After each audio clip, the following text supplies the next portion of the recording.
Vote him down, don't shout him down. Like, because when you shout somebody down, you legitimize their victimhood status. You legitimize them as a martyr. You're showing that you're not willing to hear what they have to say. And great, you don't have to hear what they have to say. You can ignore what they have to say. Buy my novel, Escape from the Village, from major booksellers online. Go to escapevillage.com. Subscribe to the Substack.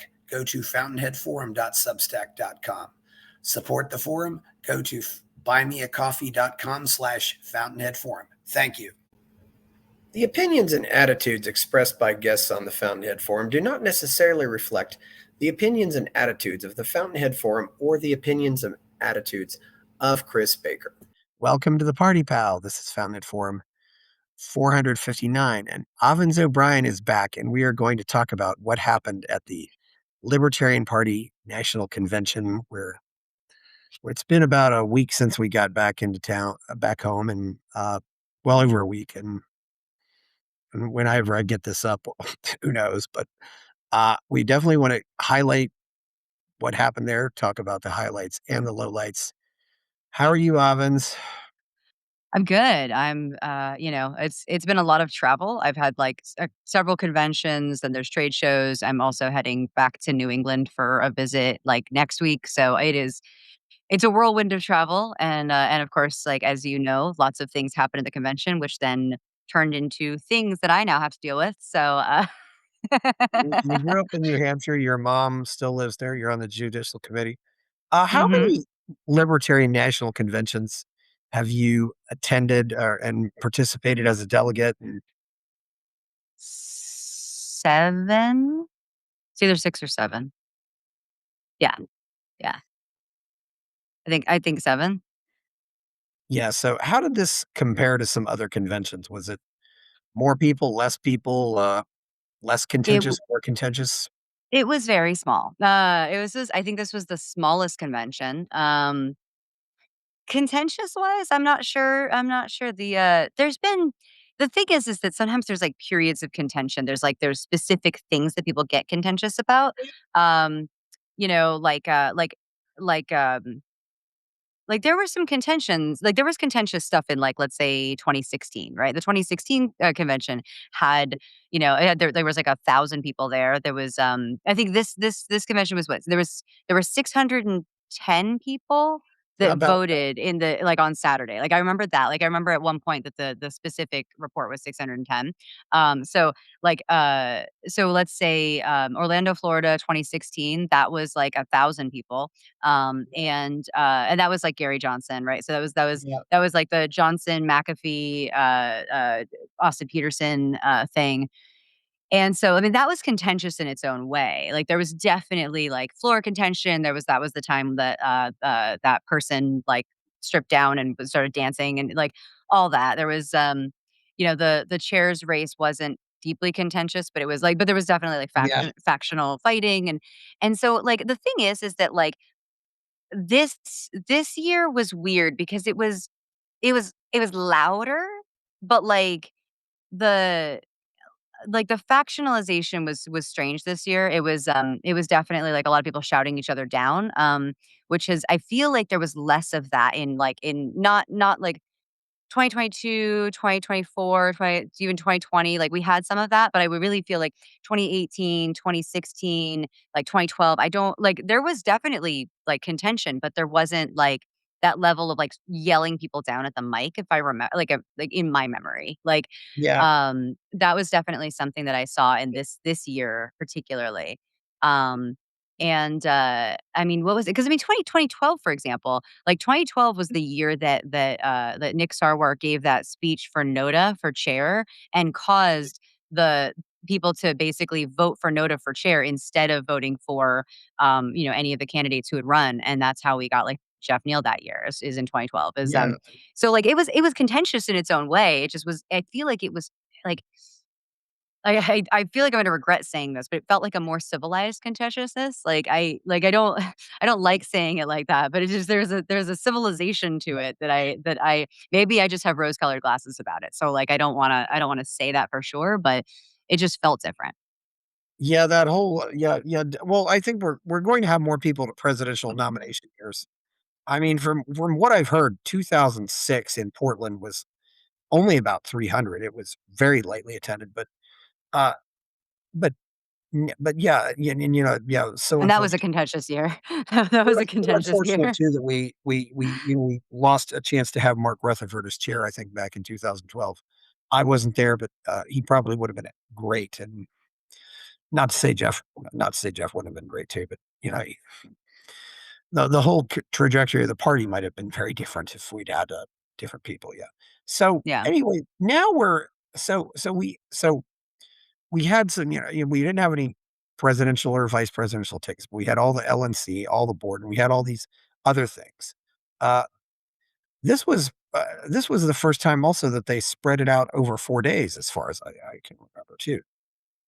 Um, no, I Well, I a feel like non-presidential convention. oh, a non-presidential convention, maybe.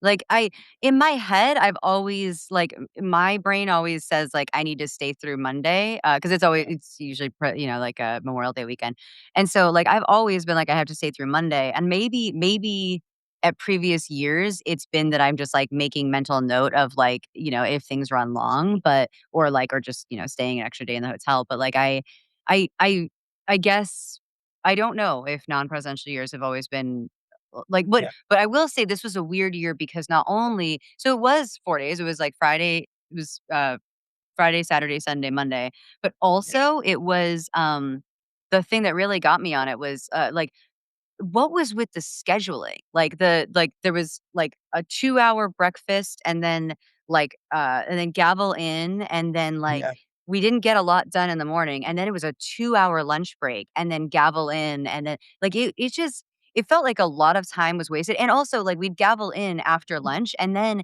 like, it felt like the lunch speaker would then come and address the entire delegation, and I was like, "What is going on here?" Like, it seems so weird. It was just a very strange, it was strangely organized,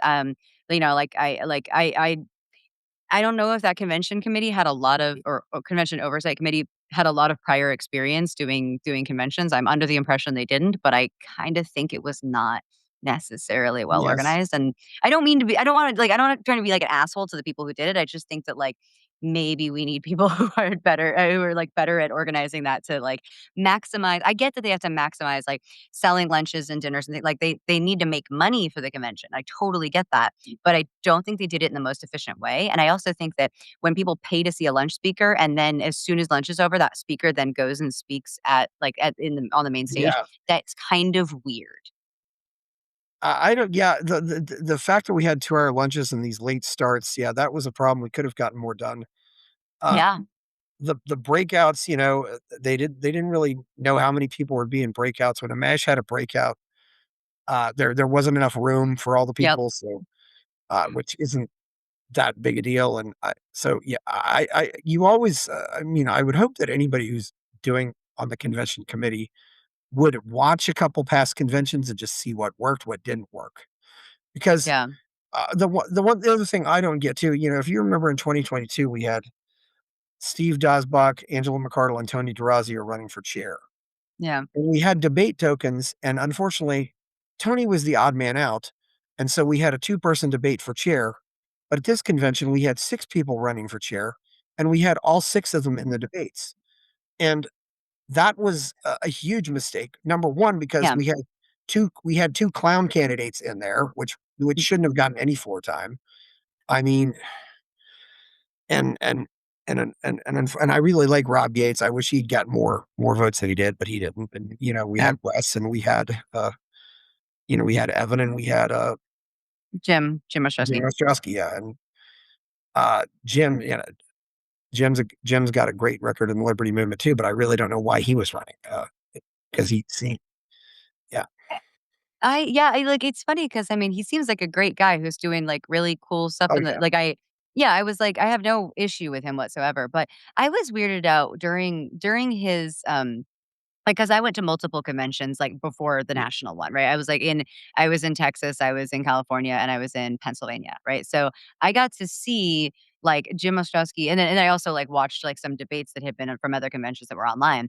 And like there were two times that Jim Ostrowski was in a debate with people, and they asked each of the candidates like what their financial priorities were for the party, like what their priorities were for like spending and revenue and whatever. And so it was the question was, what's your financial priority? And like, I think Evan was talking about growing membership and Wes was talking about growing infrastructure and whatever it was. And then I just remember that Jim, when he answered, he was like, the most important thing is getting a new logo. And I was like, what? And people can have opinions about the logo, that's fine, but, like, why is that a financial priority in a party that is currently hemorrhaging, members and donors and just and legitimacy? It felt like a really weird the logo isn't what causes people to come here or not, and it just seemed like a really weird out of touch response to say that that's what his financial priority was, is the logo for the party. Um I don't know. It feels like when someone says like a CRM and I'm like, "Haven't we had this fucking conversation like every 2 Yeah. years?" Like Sometimes that's the hard part about the Libertarian parties. It just seems you have the same conversations over and over again.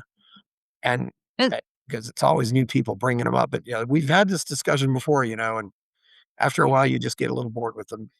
and it's rough because it's like, when someone new comes in and they go, "Oh, I have this great idea. Let's do this," right? You don't want to be like, "Hey, new person, let me just destroy all your morale right now." Like, you don't wanna do that. But you also wanna be like, "Hey, I don't want you to spin your wheels, like, with something that, like, we can't do per the bylaws." There were a lot of people, in 2008, there were a lot of people who were like, "You know what the Libertarian Party should do? The Libertarian Party should be like an arm for the Republican Party on the Ron Paul revolution. And so what they should do is like the Libertarian Party should endorse Republicans for," and that was like a bunch of new people, especially people who came in with the Ron Paul revolution, came in and said that. And a bunch of us were like, "Hey, like we've had this conversation before," but like that then they had it, right? And then it's like, "Oh, and here we are with 2022 into 24 talking about doing something similar, like endorsing candidates that aren't ours." It feels like, I don't wanna, like, bog people down with, like, "Hey, you need 50 years of party history to do anything," but I want people to, like, understand, like, let's talk about, ideas, and then let's also talk about, like, what has worked in the past, what may have been a good idea in the past whose time wasn't there because we didn't have, the same level of that we didn't have social media back in the '90s when they had a good Yeah. idea like this, right? Like, there are things that, like, I don't want us to, like, poo-poo every idea because it didn't work at a past time, but also we have to recognize, did it not work because, the technology wasn't there, or did it not work Yeah. because it was a terrible idea? Yeah, and, the whole debate about, moving the presidential nominating convention back to odd years, that's another one. But you have new people and you just sit down and explain to them, this is how, 'cause Yeah, we don't wanna go over those things again. So we had so we had the chair debate, the whole chair election, and that was, I'm pretty confident about Evan taking over because Indiana's a good affiliate. They raise a lot of money, and they've had some good candidates. So, yeah. yeah, I don't know. How long have you known Evan McMahon, our new chair? I think I have pictures of him since it's like at least Yeah, 2016. So I think I've known him at least a decade, possibly longer. I really got to know him, I want to say 2018, 2019. I'm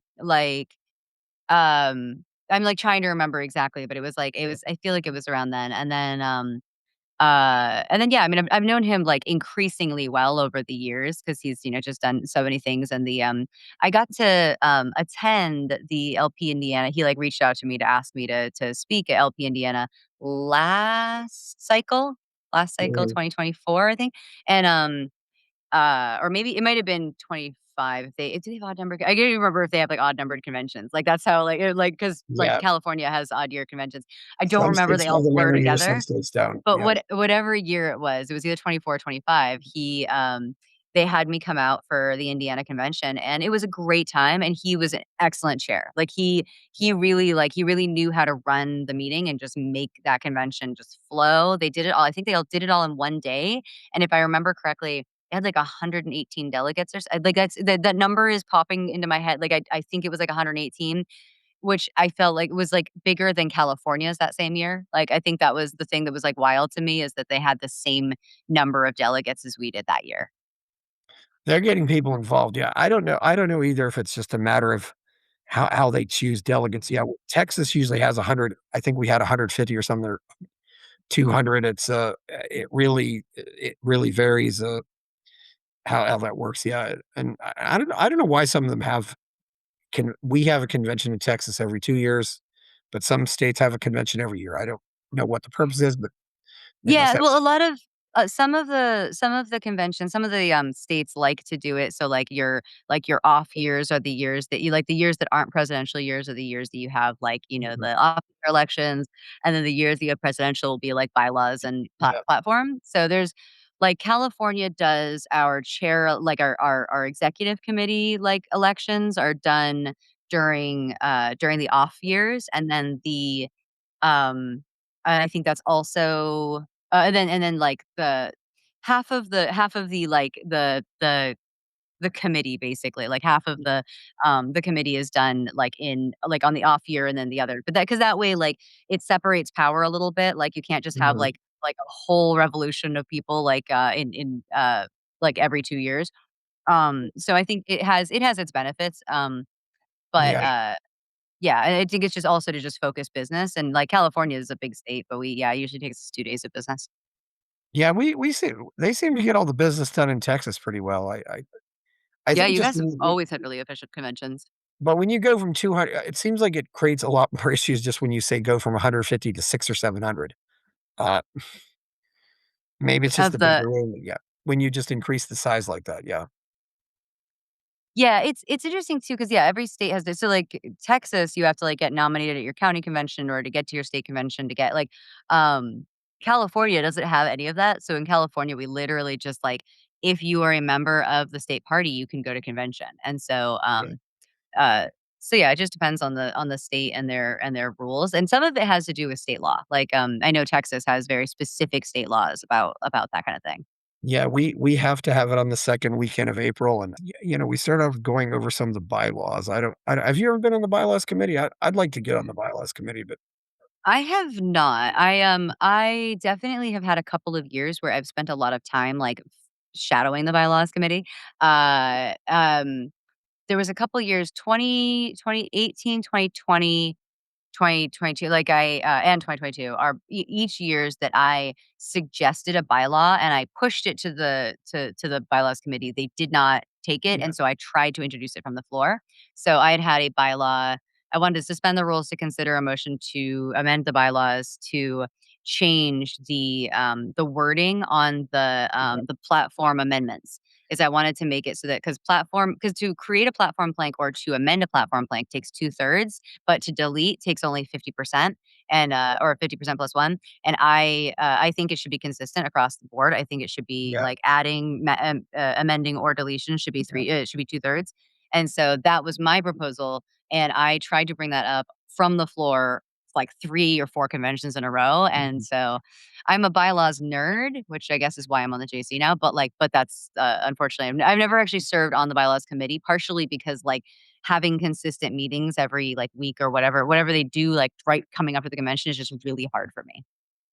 But will you ever be as big a bylaws nerd as Karen Ann Harlow? That's the question. Uh, or what, Chuck Moulton Yeah, or Aaron Starr, yeah, like, there's a lot of bylaws nerds out there, and yeah, I'm not that kind of a bylaws nerd, but yeah, I so definitely care about how things are phrased. yeah, it's important, I think I was disappointed that we did not get any seasoning requirements passed for delegates. I thought that would have been really helpful, and I mean You're go on, sorry. I mean, they tried for to see, well, anybody has to be a member for 4 years. I said, "Okay," and I went back, "Okay, can we try that again, but just with 2 years?" That got voted down too, so Yep. I I, don't know. Anything to prevent, what I would call a hostile takeover was just what I'm looking at. Yeah. And honestly, like, the thing is that I mean, I have a phrase I like to say is like, anyone's welcome. I just like, any new person is welcome. I just don't like I don't want them leading until they have some experience in the party. And it's also like I think someone else mentioned this from the floor is that like that kind of it's also a protection for them because how many times does somebody like get involved and then they, they run for something, they get elected, and then they just get, like, totally burned out because they haven't been there long enough to really know what it's like. So I was very much in favor of seasoning requirements for any elected office in the party, like, I think there should be a seasoning requirement for chair, vice chair, treasurer, whatever, all of those positions at large, all that stuff. Um, I think it's harder to do a seasoning requirement for members. I do think that it would be good to have one. I understood the arguments that people were making about the fact that because it's a decentralized system, if the states have like different criteria, that makes it kind of tricky. Um, so I definitely was like, I was definitely sympathetic to that argument, but that's why I was like really like, okay, I'd love like an 18-month seasoning period at least for delegates. I think that would be really good. Mm, But I really, really, really think that elected positions need to have like a 2 to 4 year seasoning requirement. And honestly, I think it should be 4 years. I yeah. mean, I said 4 year for JC, and it probably should be more. It should probably be 10 years for JC. But like, I'm not like I'm really biased in that because I've been around for 20 years and I like and at 23 years, whatever, and I think that that would be a good thing. And I mean, like as we can see, I like my picks for JC are very much like people who've been around for fucking decades. But like that Yes. that's that is something, Yeah, the seasoning requirements, I just, you want why they're here and you figure out, yes, they really are one of us because people will hang around and act friendly, and then when they get in charge, the mask will come off and you'll see what they really are there for, Yeah. which is what we've seen. And I don't it's something I've seen with a lot of different libertarian organizations of just and what I mean small L libertarians. They'll just let somebody in and take over, and then the person because I really do think a lot of people are trying to sabotage the liberty movement in various ways, and one way to do it is to get in and just mess things up. It's Yeah. Bob Barr's completely incompetent presidential campaign, for example. And Right. yeah, Yeah, I feel that. yeah, and I was part of a Toastmasters club where they would always give the presidency to like somebody who was brand new, and then that person would serve as president of the club for a year, and then they'd disappear, Right. and you'd never see him again. And what usually happens in that case is somebody else is basically telling the president what to do. Yeah. Yeah, so, we had some I don't know, where they some of the we did get a new bylaw on the whole, issue of NOTA for the presidential election. I was glad we got that because Yeah. that might have been the most important one because I don't think we ever really faced the possibility of a presidential candidate losing to none of the above, but we were actually faced with that in 2024. Yeah. Yeah.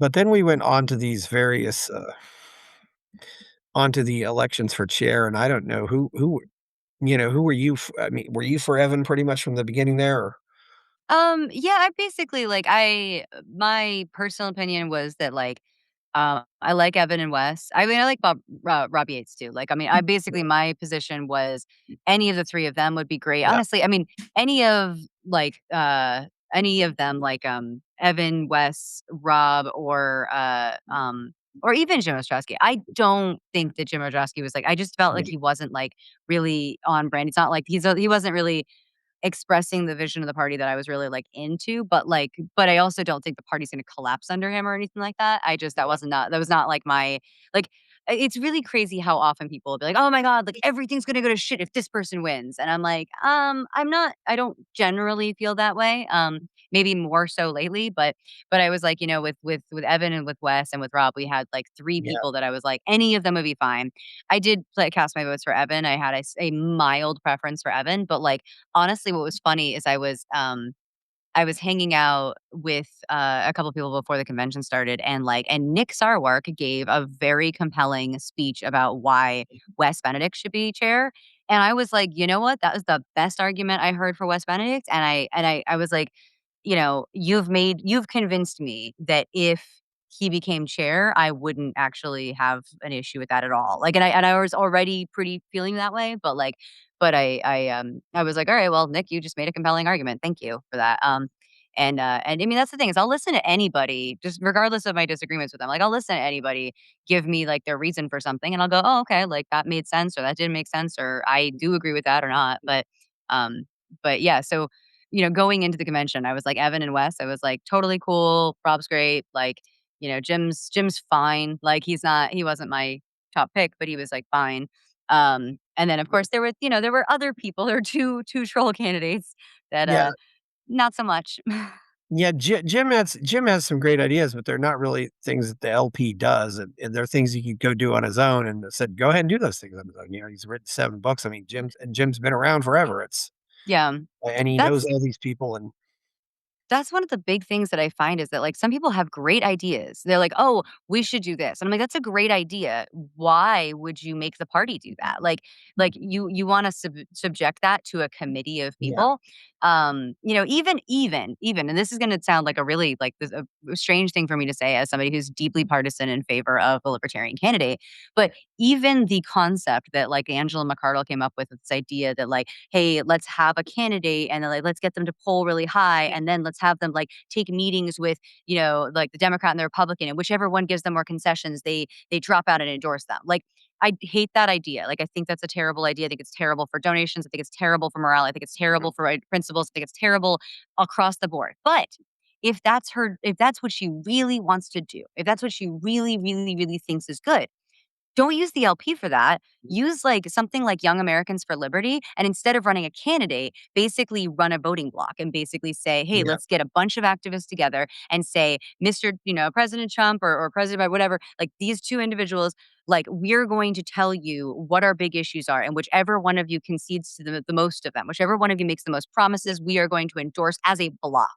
And and I disagree with doing that because I don't know, I just have more principles than that personally. But like if you believe that like there's a candidate that'll be better for this specific thing, like and you want to push all of them because they said, like all the voters or all the activists or all the donors to this person because they said they're gonna free Ross or they're going to end drug yeah, prohibition or whatever the issue is.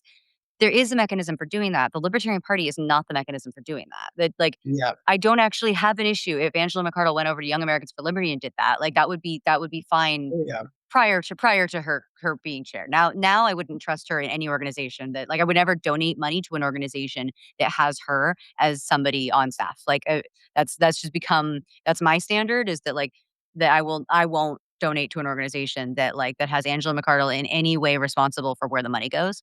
But prior to that all happening in 2024, and before, I definitely I thought that was like a possibility that would have been a good application for her capabilities as an activist. And so there's so many things like Jim had so many great ideas. It's like, why would you subject that to the like the yeah, committee way of functioning that the party does? That's not the best way to do that. yeah. And you got to realize too is when you're LNC chair, there are things you got to do like sucking up to donors, and are you able to do that? It's just sometimes like as if you've read the book Good to Great by Jim Collins, he talks about you need to get the right people on the bus, and then you need to get the right people or the right people in the right seats on the bus. And some people just don't want to seem to sit in the seat that's right for them. And Right.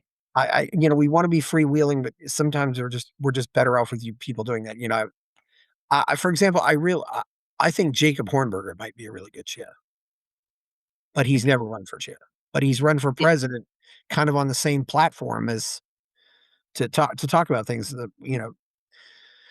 But anyway, yeah, so one thing I don't know what we'll say about, I don't think Steve Nikela had ever chaired a national convention. I assume he's chaired state conventions before, or was that Yeah, because I think he was the Florida state chair, so okay, hi, yeah. sorry, Chai is But visiting I us. don't think, yeah, that Um, but I believe he's chaired state conventions before, but I've never seen him chair a convention. He did not have control of that room, and, I gotta say, like, I'm guessing he's just not very well versed in parliamentary procedure or, like, whatever the process like And I mean, I'm not gonna here's the thing, it's like, I hate, like, judging this from there's two reasons I hate judging this, is that, 1, I would not be great in that position. I'm not somebody that's, like, that's great at parliamentary procedure, especially in the moment with, like, a potentially hostile crowd or an unruly crowd.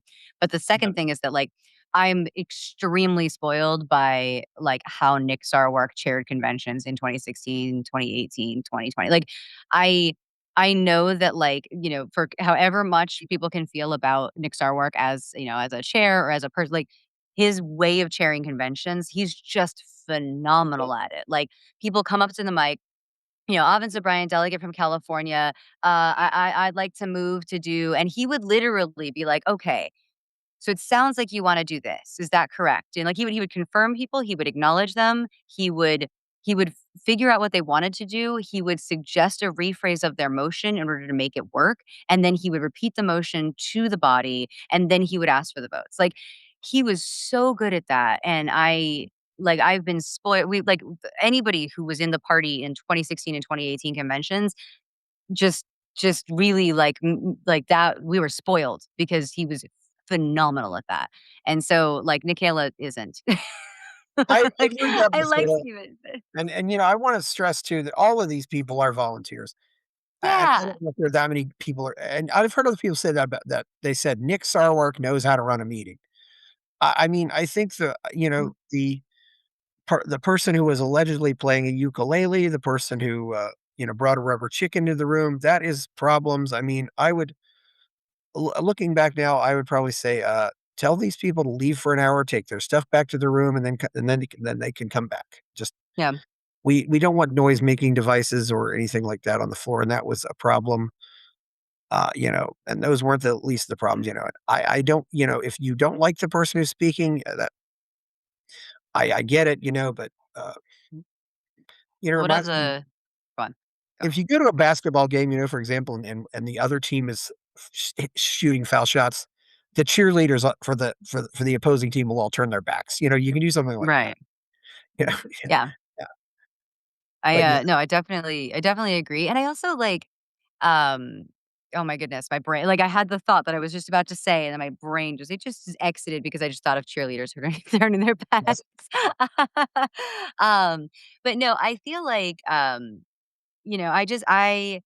I really I oh, when people were shouting down Jeremy Kauffman or all that stuff, yes, I said to people, like, I was, it's like, I really thought about going up to the mic and being like, "Guys, can we fucking have some decorum here?" But one of the things I kept saying to everyone around me is I was like, "Vote him down, don't shout him down." Like, because when you shout somebody down, you legitimize their victimhood status. You legitimize them as a martyr. You're showing that you're not willing to hear what they have to say. And great, you don't have to hear what they have to say. You can ignore what they have to say. But and I do agree with the idea that, like, that the party is a private organization and it can have standards of association and membership and whatever else. But, like, he's here, he got enough signatures. I'm sorry, I keep yawning, I apologize. But he yeah, got enough signatures, and then and then people were just shouting him down or rubber chickening, whatever, and I'm just like, like, just vote him down. Like, just vote him yeah, down. Like, I don't think are you so afraid that the things he says are so compelling that people are gonna hear him and not vote him down? Like, I'm pretty sure, like, I'm one of those people that's like, let somebody in and let them speak, because they'll make themselves enough rope to hang themselves. Like, as far as I'm concerned, yeah, like, when you let somebody speak, especially somebody with ideas like Jeremy's, like, let him speak. And, like, yeah. I find that the more he talks about something, I go like, "Yep, I disagree with that. Okay, thank you." I Well, don't he'll hang himself with his words. Just let him do it. yeah. Well, for example, can you imagine somebody going to a Rotary Club convention and running for president of the Rotary Club and saying, "I want to shut down the Rotary Club"? I mean, I don't know. Yeah, I think it's almost just a plea to be the center of attention and then play the martyr when something happens. It was, uh, Yeah. we had, I'm hoping this is the only show in which I ever talk about him at all. But uh, I agree. I the feel the sorry, but yeah, feel the but same way. there was somebody called for a vote to throw him out, and then eventually Nicola just got fed up. I mean, the whole And this is another thing too, can you imagine if after the World Series or after the and or after the NBA finals that are Mhm. happening right now, can you imagine the losing team going on TV and talking about, well, they really suck. I hate them. They're horrible. I mean, that's like a 5-year-old. Yeah. I mean, you lost fair and square and just say, well, you can either say nothing, which is what happens a lot of times. It's funny, but a lot of times, you know, after or it used to say, and he played a really good game today. And we just didn't do as well as he did. And Yeah. it was yeah, the whole thing of just insulting the chair. I just don't that I can't. There's no reason for that. It's not a good look. And let's bring this out something too. How many times did New Hampshire's delegation marker disappear? And I think on Sunday it was completely gone. It was stealing their delegation marker. Yeah, like, that Yeah. happened Yeah. the year before. I think the previous year, somebody borrowed their delegation marker, and they stuck it in the Mhm. trash for a picture, and Yes. then they I think they put it back, or they left it somewhere for everyone to find, you know what I Yeah. mean? Like, and that's not cool. I mean, it's a prank, Yeah. but it's a prank, it's not cool, but it's a prank that at least, like, there was, like, okay, like, we found it, it's in the trash, like, now we take it away, right? But, yeah, I don't know who stole the delegation mark. There's, like, people have been claiming it's this person, this person. I've seen no evidence. It might have been. Um Huh? Yeah, it might have been several people. I don't know. Yeah. I wanna be careful about mentioning names here. But it's also, like, it's just kind of obnoxious because it's like, again, it's like there are actually, there are delegates from New Hampshire that, I mean, you can really, like, you can have lots of problems with certain members of the delegation from New Hampshire. I get it, like, I understand, but, like, I one of the delegates from New Hampshire was my roommate for the convention. Like, so I was Yeah, I felt so bad for him because he's just like he's a, longtime member of the party, longtime, former person on the LNC, like longtime, involved, like fairly neutral individual. And he just happens to live in New Hampshire, so he got on the New Hampshire delegation, and his delegate sign is gone. And that just sucks. That just like sucks for him. speaking of signs, I also gotta say something too. I don't know why we didn't have little plastic holders for those name tags. I mean, my So after a s couple days, my name tag was faded. You couldn't really Yeah. read my name, and of course, I mean, past times we've had cases where everybody gets a name tag, and you have those little stickers like, it'll say Yeah. delegate, it'll say life member. I don't know why, because some people went just to be delegates, some people went to go to various breakouts, and yeah, Yeah. and so it's I do want to say also, I absolutely favor, try to make as much money as you can off the convention. Do that. But yeah, uh, And those yeah, like the this year was like they had those big yellow placard sign thingies that we had to, like, hold up every time we voted, which made the vote counts easier. And yeah, I say this as somebody who was a vote counter. So, like, my job was to, like, multiple times I'd, like, run across the thing, and it was like 1, 2, 3, 4, 5, But, like, but it was really annoying to, like, be carrying that thing around. And, like, I mean, it's harder to yeah, lose because it's there, but it's also easier to lose because, like, it's hard to carry around with you. yeah. So And I find I don't really sit still very well at the convention, so sometimes I'll just get up and be walking around, and then literally I sat down somewhere else in the hall, and I'm voting from there, but at least I I think have I it. remember that. I Yeah, actually think I remember that because I was, like, counting votes, and I was like, You're in Texas. Why are yeah, you over yeah. here?" Like And, the thing is, though, what they should have done, those things, is take them back and then reuse them next time. I don't really wanna keep this thing. I mean, I keep my name tag, it's just a and those things, that's not really cheap plastic either. It looks like those things can maybe cost a dollar or 2. It's a Yeah, there are a lot of things you can do to make things easier, and I don't wanna. And of course, the other thing too is we can talk about, the, somebody taking magazines and then somebody hitting the person who took the magazines, and, Yeah, that's another, and I realize, when you walk into the restaurant and they have that big bowl of mints, do you take all the mints? right. No. It's the same with the allegedly free magazines, but, I don't, but if you're going to try to get them back, Yeah, that like, was yeah. I wasn't there, and so I wasn't there. I did ask for the video. I actually I asked, Jeremy and Rachel for the video. They 'cause they said, they were like, "We have evidence that she was stealing and blah, blah, blah," and I was like, "Okay, like, can I see this video?" And they were like, "Oh, it's been shared with Stephen Akela, he's not doing anything about it," and I was like, Yeah. "Okay, like, how do I find it? Like, what do I do?" And they're like, "Oh, well, talk to staff and then talk to," so it was like a multi-day thing of trying to, like, make this happen. But, like, they're like, "Oh, go find, like, Hannah Kennedy," and so I was, like, looking for Hannah Kennedy. I, like, and I'm a vote counter, and I'm busy, like, I'm doing a Yeah. lot of things, but I'm also, like, I do care about this. Like, I care about, like, a legitimate, like, if there's a legitimate complaint about something, I actually wanna know.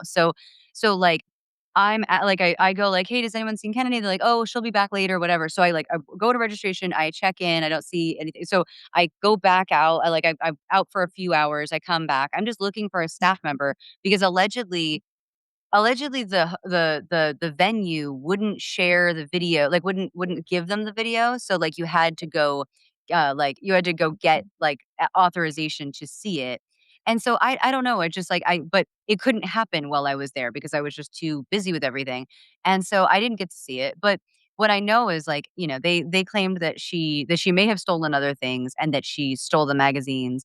I've seen a still picture that showed, like, she it looked like she had maybe, like, Yeah. 10, a dozen magazines in her hand. I'm not sure. It Yeah. could've been 6, it could've been 12, we could 20. I'm not gonna pretend that I can count how many spines there were. Um, but then, like but then also, like, a number of people said there's mixed accounts. Like, did she steal them off of, like, the LPNH table? Like, Yeah. did she just grab them all off? Or, like, were like, and I'm not saying that any of these are justifiable Yeah. things, but right? But there's did she steal them off the LPNH table? Did she steal them off of a drink table in which, like, there was a bunch of random shit and she was just moving it off? Yeah. Like, I literally don't know.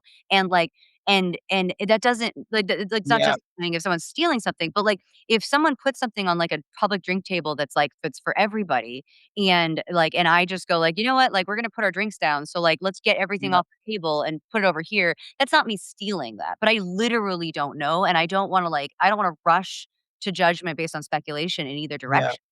And so, Yes. um, and And yeah, and hitting somebody in the head is also a serious offense. You can risk a concussion or some type of serious damage with that. It's not. Yeah, we can't condone that. I hope the person who did this probably gets maybe a 500 or $1,000 fine and that's done. But yeah. Well, I mean, like, and somebody had said, and again, it's like, this is all hearsay. Like, I'd love a video of this that everyone can see and make up their own mind about. Not that that really helps because we've all seen, police, murdering Eric Garner, being like, "Oh, I don't Yeah. know, maybe it was wrong." Like, like, we can see body cam footage and still, like, come to different conclusions. But but the thing is somebody said that, like, she was holding these magazines and then she was confronted, and that she said, "I thought these were free," and they, like, confronted her, and, like, and here's the thing, I don't know if they, like, Yeah. tried to stop her from moving, I don't know if they tried to grab them out of her hand, I have no idea, but I do know that I was coming in because this was Sunday morning? Yeah, it was Sunday morning. Because what happened is, like, the night before the JC vote happened, right? Yeah. I had I'd gotten the news that I had been, like, elected to the JC, and so had Ken. So I was walking with Chrissy Wickers from Ohio. I was walking in because I was, like, late, so I had, like, listened to the whole beginning on my Mhm. phone on the live stream. So I'm walking with Chrissy, and we are walking into the convention center, and I go by credentials, and I see Ken Millman, and I'm like, "Hey, Ken, let's talk for a second, like, about, like, hey, congratulations," and, like, we were just Yeah. congratulating each other, taking a minute. And Chrissy kept walking, and I took, 5 minutes to talk to Ken, literally 5 minutes. And then I was like, "Okay, cool, well, I'm gonna go inside." And I had, like, a bag, I had my laptop, I had, like, all this shit with me. But I grab everything I have, and I'm walking with this heavy bag into the hallway outside the convention. And I am like, Yeah. I'm coming around the corner, and I hear this, like, it was Oh, so wow. loud. Yeah. I heard it. I was 300 feet away, at least, and I Yeah. heard it, and I was like, "What the fuck?" And I, like and Yeah. I heard it, and, like and I didn't know what the fuck it was, and then I heard people screaming, "Oh my god, what the fuck? You just Yeah. hit somebody," like and I was like, "What the hell's going on over there?" And I'm going like, "Okay, I do have my camera, I could go take pictures of this. I have so much stuff in my hands. This is, like Mhm. this is not conducive to me." So I was like, "Okay, like, there seems to be a scuffle. I'm just gonna" I went and I, like, put my stuff Mhm. down, and then I walked back over, and at that point, like, bunch of stuff had happened, like, so, Yeah. um, but it was I heard it from across the fucking room, and I feel like it was completely wrong to steal, and also this may have been a very disproportionate amount of force in response, Yes. and and I saw the girl the next day, so she like, a whole day later, I met her. I'd seen her briefly from a distance holding an ice pack to her face during Sunday, and then on Monday, I was taking pictures somewhere, and then somebody came up to me and they said, "Alexa would like to meet you. She's never met you." And I was like, "Oh, hi, honey." Like, it just, just because people come up to me and want a picture with me or to meet me, and I was like, "Okay." And so I meet her and she doesn't have the thing on her face, and that was a fucking gnarly bruise. Like, I'm just gonna say that was like Yeah. it was, like, raised, it was really, really, really red. It was it looked fucking painful as shit. And, like, her jaw was droopy and her eye was droopy next to it. Like, Oh, and yeah. I was like, "Okay, this is like that is a fucking, like, gnarly ass hit." Like, and I just like "Hi, nice to meet you, blah, blah," like, I gave her, like, one of my samples of my Zoom or whatever, when someone took a picture of the 2 of us, and then she went her way, and that was that, but I looked at it, and I was like, "Holy fuck, that was, like, a really" Yeah. like, that was a very, very big hit. And some of that stuff doesn't really show until the next day, and I didn't think about that, you know? Yeah, wow, and of course, arrested for that. He did. After what you've said to me, Ovens, I mean, when I said $500, now I'm thinking more like 2 or 3,000, a I fine. mean, I don't like I I mean, like seriously. I'm not the one who's like could dole out like what Oh, the yeah. punishment is for Yeah. hitting someone, especially like if you think you're protecting private property. But Yeah. like also, like I don't like I, really like I really wish this was on video. I do know that when I like as I said, I heard from like 300 feet Yeah. away, and then I looked like the distance, right? And what I do recall seeing, which was just this is something that I have seen this tactic used, like Jeremy Kauffman has definitely done this in numerous situations, is I saw a bunch of people, um, with their phones like this. Yeah, yeah, yeah, yeah, yeah, like, just, like, Oh, almost yeah. in people's face. So someone's like, "Why'd you hit her? Blah, blah, blah," and they're just like this, Yeah. like, super on it, and I'm Mhm. like, "This is so fucking obnoxious." Like, Yeah. so I'm like, "Okay, there's gotta be a bunch of video evidence." So, like, people had their phones out immediately. Where's the video evidence that shows what happened? Because, like, what an eyewitness told me was she asked, "I thought these were free," and then he hit her. I don't know if that's what happened, but nobody's provided video evidence, and as far as I can tell, there were, like, at least 4 people with cameras out this close to everybody, and they've provided no, like, video of Yeah. that. Like, why? Well, yeah, the other thing again, though, the other thing I was stressing too is, when you're talking about the head, you're talking about the body's most fragile and most important organ. It's Yeah. not like, it's not like slapping somebody on the wrist. I mean, you slap somebody on the wrist, they're probably gonna be okay, but, you talk about concussions or any kind of serious head injuries. I mean, this could be that can be really bad. And not to Yeah. mention if they fall wrong, you're talking about something else there too. Anyway, but, I think also, maybe this doesn't happen if Steven had taken control of the room too. I mean, but yeah, but I I think, mean, and yeah, like, and I don't condone the, like I mean, if people were stealing LPNH stuff and just being like, it doesn't help, like, and oh, that's yeah, the thing that I try to tell people is, like, I have lots of opinions about LPNH and about, like, about people and and what they do in the party. I have lots of opinions about, like, the Macy's caucus, whatever, but I also, like, the best way to beat people who have different opinions with is to just kind of, like like play within bounds, play within the rules, beat them in the field of ideas, talk it through and also like never lower yourself. And so, if LPNH is doing something like if somebody at LPNH, I'm not gonna like the whole party, I'm not gonna like claim the whole party is the way that they are, but if someone at LPNH is being a particular way, is being caustic, is being confrontational, is being violent, is anything, then like the test for all of us is to not meet them where they are. You shouldn't lower yourself to people that are doing shitty things that you don't agree with. Like that just don't Yeah. lower yourself to that. And that's like what I struggle with is because I feel like people then play dirty tricks and try to like play "Oh, well, we're gonna pick on them, we're gonna, steal their signs, we're gonna steal their whatever." I don't know, I don't know what they did, but it just I want the conduct of my allies to be unimpeachable, I want it to be impeachable, and I bothers me so much when, like, I'm not gonna defend people who are doing shitty things, and so I don't like, when I sit there and I go like, You're on the right side of this issue, but you did it shitty, and now I can't support you. Now I can't stand by you and say, "You did the best you could." No, you didn't. You did just enough to not get arrested. Like, I did that's not my idea of something that I want to defend or stand up for. It's not inspiring, it's not compelling, it's not inspirational. It's just it sucks. That's all, it sucks. Yeah, I was pretty happy with some of the results of the other elections too. I mean, we had some.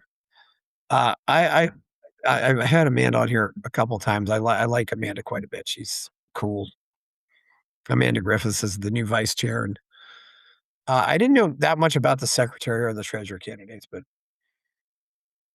I know a little bit. So, with Amanda, I like Amanda. I think she's nice. I did vote for Tony D'Orazio, but, yeah, I think Amanda's gonna be fine. mhm, I think that she kinda has the same thing that I have with some of, newer members where I kind of go, I think, maybe you need to kind of see. I mean, she has been around and seen how some of these things fail to work, and yeah, that's why she had these ideas for the bylaws, but I disagreed with a bunch of her proposals. And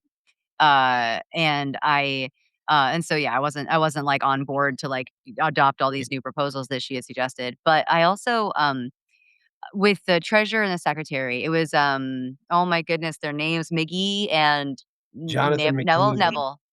and Yeah, Jonathan Mc and and Doug Neville. Doug Nebel. Yes, yes, Yeah, both of them is, what I know of them through, their some of their work I've seen, like them on the LNC before, etcetera.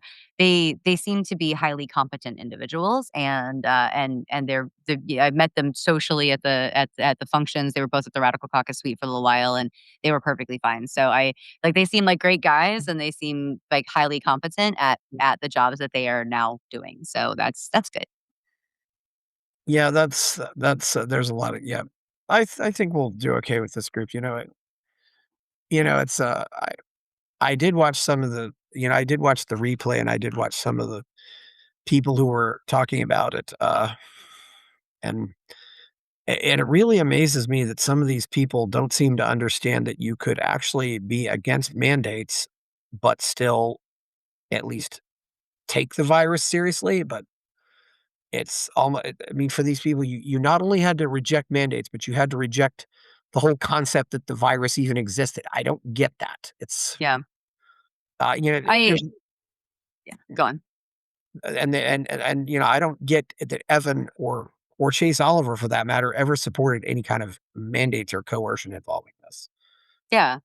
Yeah, I mean, even I remember, I probably made statements that were a little bit more, I mean, I was obviously, I mean, like them, I was opposed to the mandates, and I also lived in California, so I had to deal with, a bunch of, yeah, just this shit going on. Though, actually, I recently was in a discussion in a delegate group about the different mandates, and someone was talking about, oh, the lockdowns and how terrible they were in different places, and I was like, and they were talking about what happened in Maryland, and I was like, "Holy shit, like, California was nothing like that." Like, people joke like, people are like, "Oh, California was so locked down." And I was like, "No, it wasn't." Yes, businesses were closed, and that's fucking abhorrent, and Mhm. that's terrible. But, like, weed businesses were not closed, grocery stores were not closed, certain essential businesses were not closed, and, like, I went out, like, every day during the pandemic, during the lockdowns. I went out every day and did whatever I wanted, and nobody stopped me because, like, there wasn't, like, any papers or requirements or whatever, like, that. And I just learned, I didn't even know that in other states, like, that was, like, they people could s like, a cop could stop you and be like, "You need to prove that you are going to an essential business," which, like, that didn't exist in California. We didn't have that at all. Um, but, I mean, we had other shitty stuff, like, I'm not pretending that California was, like, great on it, but, like, also, like, there was very little actual restriction going on besides businesses being closed, and that is abhorrent and terrible. But, the thing that I was gonna say is that, like, both Chase and Evan McMahon both, like, said, "Hey, stay home and be safe and whatever," and, like, maybe that's a little bit more give than I would give, but, Yes. like, I remember I posted, during all of this, like, I remember in November of 2020, I posted a whole thing about, like, do not call the fucking cops on your neighbors, even if they're having a Thanksgiving dinner that you think is unsafe because there's too many people. Yeah. And, like, that was a big I was like, "Look, like, it's okay to be worried." Sorry, the cat just knocked my my thing for a second. So I just it was an Mhm. earthquake over here. I'm in California, it's Yeah. earthquakes. Um, but the thing is, I was like, "Look, like, you can fear the virus if you want. You can be really worried. You can have a sick grandma. There can be many reasons that you choose to take this extremely seriously and be as minimal risk as possible. That's your prerogative and that's fine. But like but don't call the police on people that aren't Right. as concerned as you, because, like, what you're gonna and I even said it from the perspective of, like, if you don't want to pass disease along, it's like, if you really think that, like, that this Thanksgiving party of people is now like a vector for disease, then you really want a Right. officer to show up, talk to them, and then spread that disease to the next house that they go to, because, like, that's what you're suggesting, is that you think that cops should show up and, like, and spread disease, like, so it just cracked me up, like, and that's the thing, is people would say to me, like, "Oh, well, you told people, that they should be careful if they wanna be careful." I was like, "Yeah, that's, like, what's like, I you don't have to you can have a difference of opinion about, like, if you think the virus is super dangerous or not. You can have a difference of opinion you know, about, uh, gays or abortion or whatever. Like, I'm a fucking libertarian. People have lots Yeah. of opinions about their lifestyles, about their personal Mhm. preferences, about their risk tolerance, about their whatever the fuck. Dogs versus cats, whatever. The point is, don't impose it upon other people. Don't make other Yeah. people, don't make it something, like, required by law. Don't make it enforced by law enforcement, and don't just shove it in people's faces. Don't make other people have to do it. And, like, I don't think there was anything wrong with, like, Evan or Chase. They personally decided to be a certain level Yeah. of risk intolerant, and I'm a highly risk tolerant person, and we got along fine. Neither Yeah. of us were s none of us were proposing restrictions. Yeah, I was, it's really, yeah, and it depends on a lot of I mean, when I visited my brother in Christmas in 2020, I kept a bottle of hand sanitizer by the door Yeah. because I knew I just said, "I better be careful," and of course, June 2022, Michael was dead, so that was, I didn't wanna feel like I was the person who was bringing him there sooner. Yeah, we had some very, I thought some of the speeches were good too. I mean, I the car were you around the karaoke much or Mhm, mm. Yeah. I was there for, a chunk of karaoke at the beginning and a chunk of karaoke at the end, but I had stepped out because I like to photograph all the events, so I, like, Oh, yeah. photographed karaoke for a while, then I went to the LPNH and like, Become Insufferable, like, party, and I just took some pictures there, and then I left, and I came back to karaoke, and I also photographed people at the Radical Suite. So I was bouncing around all night that night. Breakouts, other things, yeah, there was so much to do. Sometimes there's too much to do, and what you risk because you wanna try to bring people together. I mean, I gotta call out Amity and Free on their performance of "Close My Eyes Forever," which was a duet That's done so good. by Lita Ford and Ozzy Osbourne, and, first of all, they got all the parts right. I mean, Amity got, they didn't screw up the words because, Amity's voice is great. I did not know Amity could sing like that. She was phenomenal. yeah, yeah. So they seemed like a real, yeah. And certainly, one night I think there was one night where I just said, I got to go to bed because I got to sleep sometimes. And I was getting up early for breakouts and breakfast. Grand Rapids seemed like a really nice town. Besides the weird closing hours of everything, Yeah. on Monday, it was a holiday, I get that it was a holiday, but, like, everything was closed, like, a bunch of us were still around, like, trying to get some dinner after the convention, and, like, there was no place to go because there was no almost everything was closed because it's a union town, and so everybody just had the day off, and I was like, "Really? Like, you have a bunch of tourists here, and, like, we're all ready to eat." Yeah, Aaron Adams has talked about that in picking a convention location that you wanna make sure it's not a union town because that'll make everything more expensive, but I don't know, but it wasn't I always say you gotta have the 4 big airlines, Delta, United, American, and Southwest. Mhm. You've gotta have Uber and Lyft so people can get around, and third criteria, I said we didn't have this, but said, "We need a Walgreens within walking distance." I could agree with that one. Yeah. I, I mean, you can get toothpaste or drinks or snacks or a place where you can kinda get everything. Mhm. I mean, Yeah. I've gone to a lot of I've gone to, like, national conventions, and then I also Yeah. I go to trade shows, and so, like, I Oh, yeah. also judge, like, locations for because trade show convention halls could be used for that kinda thing too, but, like, but yeah, no, I'm always judging, like, how close are these amenities, and then also, like, union influence is a huge thing, especially in trade shows specifically, but, like, because unions just, like, they make everything more expensive, they make it more difficult to do, and it's just, like, and they have these really weird operating procedures. Yeah, there was that one store where I could go get some, because I was drinking a lot of tea, and they didn't really have good concessions in the convention space. They No. closed down the one place, and I remember there was the bartender. I went up to the bartender and said, "Can I get some tea out of that cooler over there and then pay for it over here?" He said, "No, you can't do that. They're closed." Even though, I could have just grabbed it and paid for it, but they didn't wanna do that, so I Yeah. would just go usually if there was a break, I would just go off site and go get some drinks or snacks, and yeah, there wasn't a whole yeah, Monday was kinda that was true. We didn't see a whole lot, yeah. Had some pretty decent hotels and yeah, so And they didn't even have coffee. Did you notice they didn't have coffee service on Monday? yeah, they didn't even have coffee, yeah. Like, Yeah, there was yeah, the hotel did not have coffee service on Monday because it was a holiday. Like, so I was the staying at the employees didn't. Hyatt, so they still had the breakfast and everything, but yeah. Oh, that's good. Yeah, it was That ridiculous. was I was very shocked about that. But it did Grand Rapids was really beautiful and, it was very walkable, very walkable. Um, it was really fun to see Justin Amash just show up, like, 3 times. Like, yeah, because he could just drive over, so, like, he just kept yeah. hanging out, and it was really fun to just hang out with him.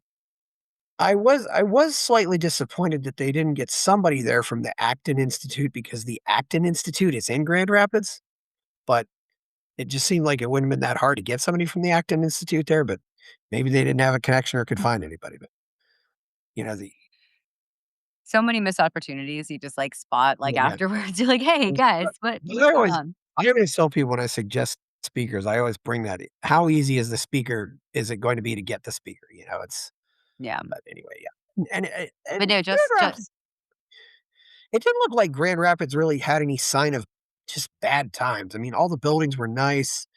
The buildings that were vacant still looked pretty nice, and that was the one thing yeah. I said to Angela during the convention. I said, "Hey, this is a really nice town. You made a good choice here." It's yeah, Yeah. Oh, it's really cute and Justin Amash's speech was yeah. really cool. Think of it like, it was really nice, and something I appreciated is, like so as I said, one of the stupidest things I found was, like, somebody would do a breakfast speech or a lunch speech, and then they would come out, like, at the beginning of the convention, Mhm, either at the morning session oh, sorry. mhm, Either the morning session or the afternoon session, they would yeah, come out and they would And then they would, like, do the same speech again or, like, or a similar speech, Yeah, but, like, it just seemed kind of weird that, like, they did that, and then what I appreciated is that so Justin Amash comes out and he speaks to the delegates, and it's, it's a good speech. I really liked it. I thought it was great, and then he had a dinner later, and so, like, then he does the dinner, and yeah, at the dinner, what I loved is he was like, "Hey, you guys all saw my speech, so I'm just gonna tell you guys a little bit of extra stuff that you didn't know about me, and then I'm gonna open this up to Q&A because you guys paid for dinner. Let's have a Q&A." And so that was, like, so cool. We got some really interesting questions from people who just, like because he just decided to have a conversation. Like, "You paid for exclusivity, let's have a conversation this time." And that was so cool.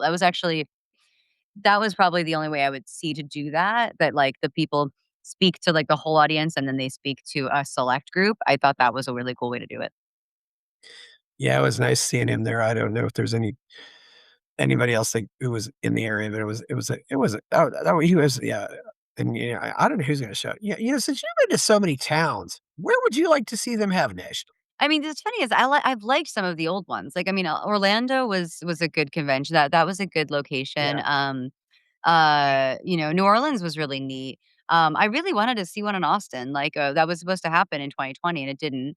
yeah, I mean, we're gonna do El Paso, but I really wanted Austin. I I really like Denver and I really like Vegas for conventions. I actually think they're both like really like handy places to have yeah. conventions because they've got a lot of like Denver. The thing that sucks about Denver is the airport situation because the Oh, airport's yeah, great. Denver's I hate Like Denver just because of like, that.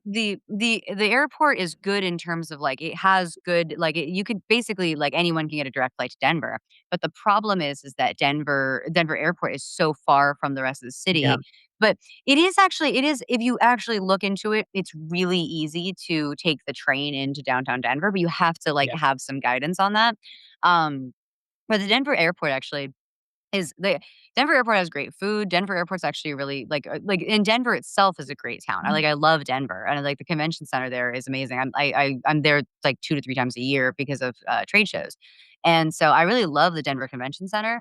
The Denver and this is my most random complaint about a city, but the whoever planned the lighting system for Denver's, like, downtown, like, the stoplight, yeah, timing is the devil incarnate because it's the worst fucking, like, thing I've ever experienced. Um, but, uh but yeah, I really I mean, I didn't mind Reno, but, like, Reno is just kinda I honestly we had in 2012, we had it in Vegas like and not on the Strip. We had it at, like, the Red Rock Casino or whatever, and I loved that. I actually thought it was great. yeah, I liked Reno. That's another thing. If you go way off the strip, you get it a whole lot cheaper. Uh, it's a lot better to go way off the strip. I mean, you got a long, Uber ride to and from the venue, but that's it. Yeah, I didn't know about the Yeah, train in Denver, but yeah, I mean, yeah, 'cause I just made the mistake of taking Ubers and Lyfts, and it was like $50. It just and they do have, like, they do have a convention center out there, but everything is just so outrageous near the airport. You have more options 'cause, since doing this show, I've been to a convention called Podfest a few times, okay. and it was in Orlando, which is a good site, and the first year, it was in this, venue with a hotel attached, and then you walk outside, there's a Walgreens, there's little restaurants, there are other hotels too. For whatever reason, number 1, that hotel closed down, I don't know what happened, but the next year, and the year after, which I didn't go back to, they picked this venue where there's a hotel and little conference rooms, and then it's surrounded by parking lots. There's nothing you can walk to, and I'm just Oh, like that's "Why did you do this?" And then, of course, if I end up renting a car, I have to pay to park there. It was near SeaWorld, which was closed, yeah, that we were surrounded by the SeaWorld parking lot. I'm just like, "Why did you do this?" And and and, just t yeah, 'cause you want nothing was walkable. So yeah. that's why I haven't been back to Podfest. It's just 'cause yeah, El Paso should be good, and El Paso's a relatively cheap town too. That's why I can't be in favor of having it in DC again. Yeah, DC was rough, Like, I liked the hotel, but, like, yeah, it's just it was not the spot. Um, I mean, I'm partial to having it on the west side of the country because it's easier for me Oh, to yeah. get to, but, like and there's, like and this is not always the case, but, for a lot of places on the west side of the country, there's, like, more space. Like, there's just, like even like, I mean, I'm not suggesting we do it in LA, like, Mhm. but the fact is, like, there's big convention centers, there's big places to do things, there's a lot Yeah. more, like, square footage. Whereas places like DC, places like New York, places like Boston, it's like small, like, just small venues. Um, or it's all just kind of small and close together in ways that I don't know. Like I don't know. I'm interested to see where they choose after El Paso, Yeah. Yeah, yeah, I don't know. There's no place really that cheap in the Northeast either. Maybe Buffalo, but all those yeah, and it, of course, depends on what kind of venue they have because they really, because they pointed out it really is kind of it's something not a lot of places have. You have to get a room big enough with all the tables and all this other stuff mhm. and hotels and, and maybe they'll try Richmond. I mean, Richmond was in the running as opposed to El Paso, so that might not be a bad place to go if they get there in the sooner.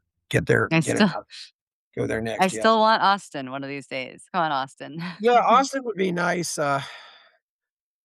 they had it in Columbus in 2014, which I didn't go to, but I did live in Columbus, that wouldn't have been too bad, and those the Midwest is relatively cheap, yeah. Yeah. Um what was I gonna say about, Columbus? Just yeah, Austin. Cause yeah, I like Austin, and I go to Austin, I'm in Austin, like, usually at least once a year, usually twice a year, Yeah, um, so it's very convenient for you. yeah, yeah, lots of people come here, and I think Austin to LA, you could do all 4 airlines now?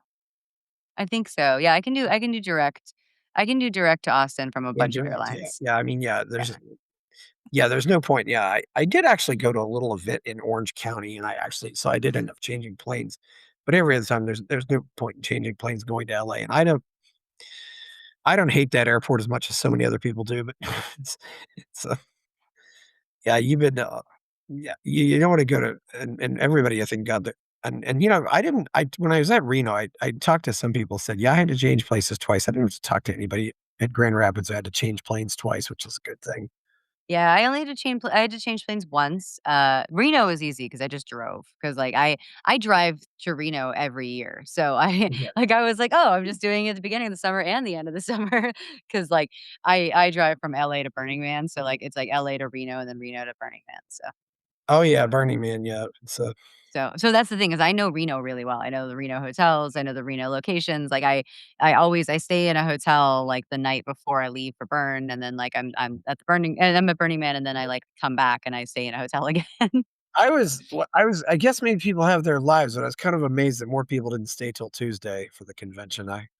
They act when the agenda said 2:30 and I said, "Well, this will go over time," but it didn't, but we also didn't get business done that we could have gotten done, so Yeah, it was honestly, that was so embarrassing. Like, one, we did, like, nothing on Friday. I was just, like, really, like I was really blown away by how little got done on Friday, and then, like, Saturday, Sunday, like, it just all went by really fast, and then, yeah, for Monday, I kept my hotel room through Tuesday, so, like, yeah. so I was check out Tuesday morning, but I actually just did, like, a 9 p.m. flight so that, like, Mhm. I was like, that way, like and it's great because I was, like, heading west, so, like, I got home at midnight, you know? Like, Yeah, uh I actually, a lot of the hotels have those little luggage places.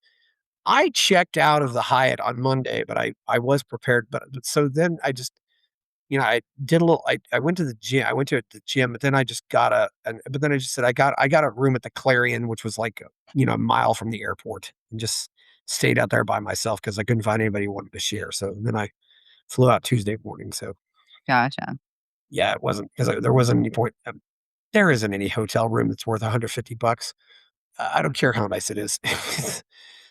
I've stayed yeah, but and hotels have really gotten they've went downhill, and they seem to be charging a whole lot more. I guess it's just with the travel and all that stuff. It's weird. Like right now I'm actually I'm about to leave for Manchester, New Hampshire, to see my family. And I when I visit usually I usually just fly in and then like rent a car and then stay with family. But Mhm. I was realizing just like everybody's schedules are all over the place and like my mother's recovering from surgery and like all these things are happening. I was like, you know what? Like I'm just gonna I'm just gonna get a hotel room this time. And like it's not cheap. It's not cheap, but it's also like, it's the convenience of just, like, being in a hotel room and not having to, like, check in, like, "Hey, can I get a key for the" "Can I get Oh, yeah. quietly sneak in at whatever hour, like, into your apartment or whatever." Um, but it is, but it's funny 'cause I stay in hotels a lot. Like, I stay in hotels when Judd and I do a trade show, we try to get an Airbnb for our whole team, but depending on how how everything's kinda set up, how the convention centers are, etcetera, a lot of times we'll get an Airbnb nearby or we'll get a hotel room that's, connected to the convention center. So I stay in a lot of hotels and a lot of Airbnbs, and, like, it does feel like things are getting more expensive. It does feel like a lot of hotel you know what the thing that I miss about hotels that, like, they don't do anymore is, like, proper room service. Like, you remember, like, you would order room service, you call, you'd be like, "Hi, I'd like to buy I'd like to get this, and this," whatever, Mhm. and then they would roll in, like, a little table and with little little drop thing like, sides or whatever, and then you would have, like, silverware and dishes and stuff, and they would be like, "Here's your ice cream, and here's your steak," or whatever you order, right? They, like, have Mhm. it all on, like, these little, like, platters with, like, little covers and whatever. The last, like, 3 hotels I've stayed in that I've been like, "Oh, I'm exhausted, I'm just gonna order room service," it's takeout. Like, it's literally just, like, they give you Yeah. it in takeout containers. They don't give you forks and knives, like, you have to ask, and you're sitting there, like, Judd and I are trying to, like, share a pasta dish, and it's, like, in a little, like, takeout container, and so we're just, like, sitting here with, and I think we found a fork and a chopsticks. So I'm just sitting here, like, eating pasta with chopsticks, just like this is ridiculous. Yeah, I I don't know, I usually just miss that. I've never gotten room service, for food in hotels. I use if there's a restaurant, I usually just go down to the restaurant. We had a nice continental breakfast at our place, which is fairly and a lot of times the continental breakfasts have almost become full breakfasts. Yeah, I mean, when I was a hotel receptionist, people asked me, "What's a continental breakfast?" I told them, "Well, it's anything that doesn't require a cook." So we have a microwave oven, we have a toaster, we might have a waffle thing, but, yeah. no eggs, no, anything that yeah. But it was, yeah, and that's something they did do a lot, but yeah, hotels are definitely, uh, sometimes the annoying thing too is they don't wanna deal with cash at all.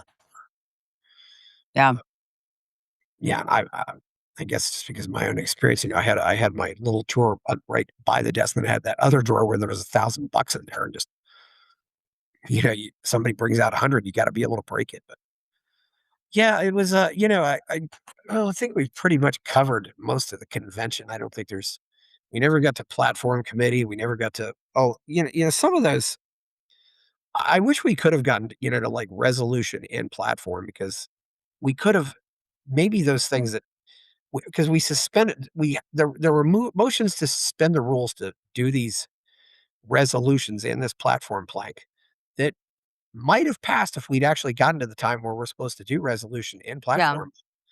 But because it involved a suspension of the rules in 2/3, they didn't get it. yeah. Honestly, so much of it was just so badly managed. Like, I mean, Yeah.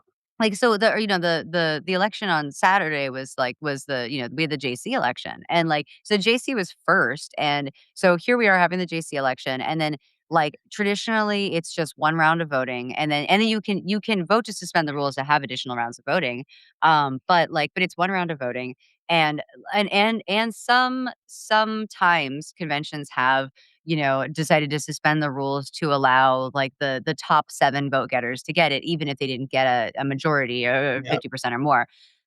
So people could do that, but it was just such a clusterfuck because the numbers came back. Like we didn't actually get the numbers until the next morning, and Mhm. then And then people just wanted to move on. They wanted to do chair, they wanted to do vice chair, they wanna do, everything else. And, and so I'm in my hotel room doing my makeup and I hear the results like, announced and then somebody's like, "Oh, let's suspend the rule. We need to have another round of voting." And they're like, "Nope, that's actually out of order."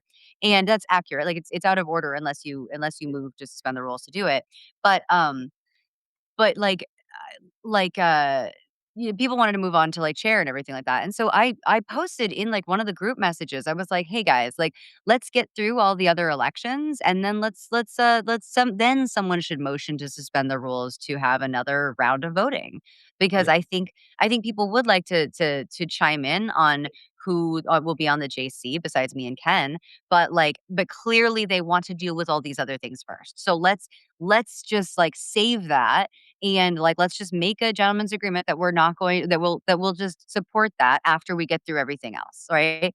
And, and people just were so impatient. They were so, like, just fighty about it, whatever, and so I even, like we ended up, Alicia Purcell Matson, I'm not sure which last name she uses now, but, like, Alicia from California, she got up to basically ask for a suspension of the rules to do a second round of JC voting, and I stood next to her for it. I was like, "Okay, let's do this." And it got voted down, which, that's the delegates making a choice, but yeah, I felt like people were impatient. The convention was badly managed, so time wasn't well spent, and so people didn't wanna waste time doing all these extra things.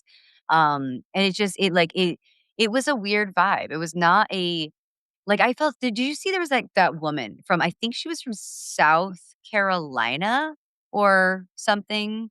I think she was maybe South Dakota, I'm not sure, but she got up at one point because she wanted to talk about, like, why she was running for office in her Yeah. state, and she got up and she's like, "Hi, I'm a delegate from South Carolina, blah, blah, blah, and I'm running for blah, blah, blah, like, let me tell you some stats about my Yeah. state, blah, blah, blah," and then, like, Steven's like, "This is out of order, like, please go away," like, Yeah. and everyone's, like, shouting her down, and then, like and so she goes away, and then, like, hours later or the next day or something, she comes up to do this, she goes, "Hi, I'm so and so from South Dakota, and I'm really, really sorry, about, like, not knowing the right time to do this," and then did it again, and everyone's like, "This is out of order still." And I was like, "Could somebody please tell her that, like, do this when we're at ease, when we're doing a vote, like, Yeah. when we are voting on a paper ballot, that's when to do it." And Yeah.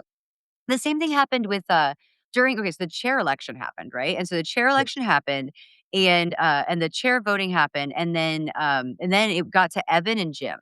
And so there's gonna be one more round of voting, and Wes Benedict got up to the mic and he said, "Hey, I just point of personal privilege, I'm Wes Benedict. Thank you so much for your votes. I'm letting you know I'm endorsing Evan." And so he did that, and everyone got to hear that, and then the Yeah. votes happened, and then Evan got the win, right? Then, a little while later sorry, it's a little earthquake from cat, but, sorry, a little while later, someone went up to the mic and said, "Hi, I'd like to move to suspend the rules to give Jim Ostrowski 2 minutes to address the delegates about, about the about his, campaign or election," whatever, and the delegates voted him down, and What was so that about? then What did he well, wanna and talk about? I don't know. Yeah. and Jim Ostrowski then went on Twitter and was like, Wes Benedict, a party insider, was able to address the delegates and endorse somebody, but I not allowed to because I'm not an insider. Yeah. And I was like, "No, Jim, you did it wrong. Like, you don't have somebody go up to you and announce you because like before you and announce you or ask to suspend the rules.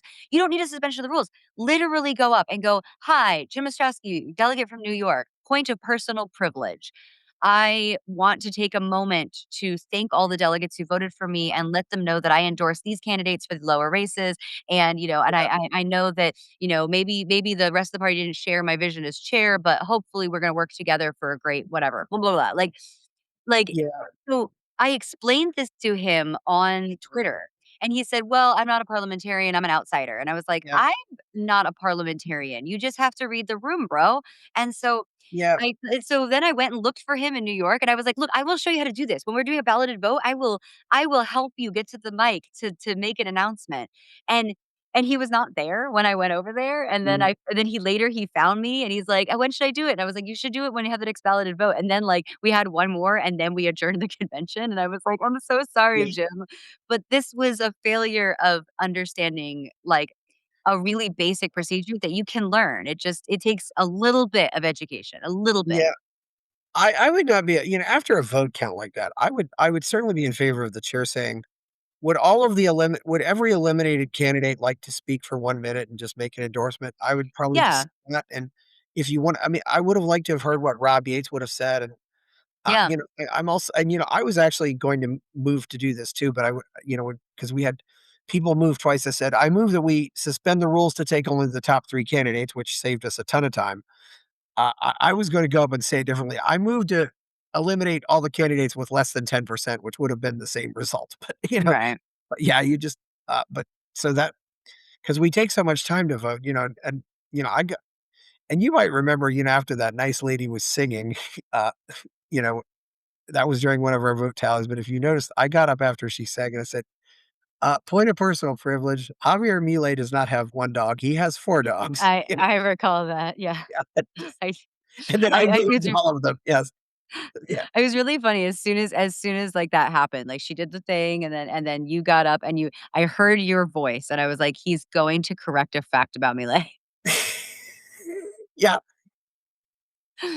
Yep.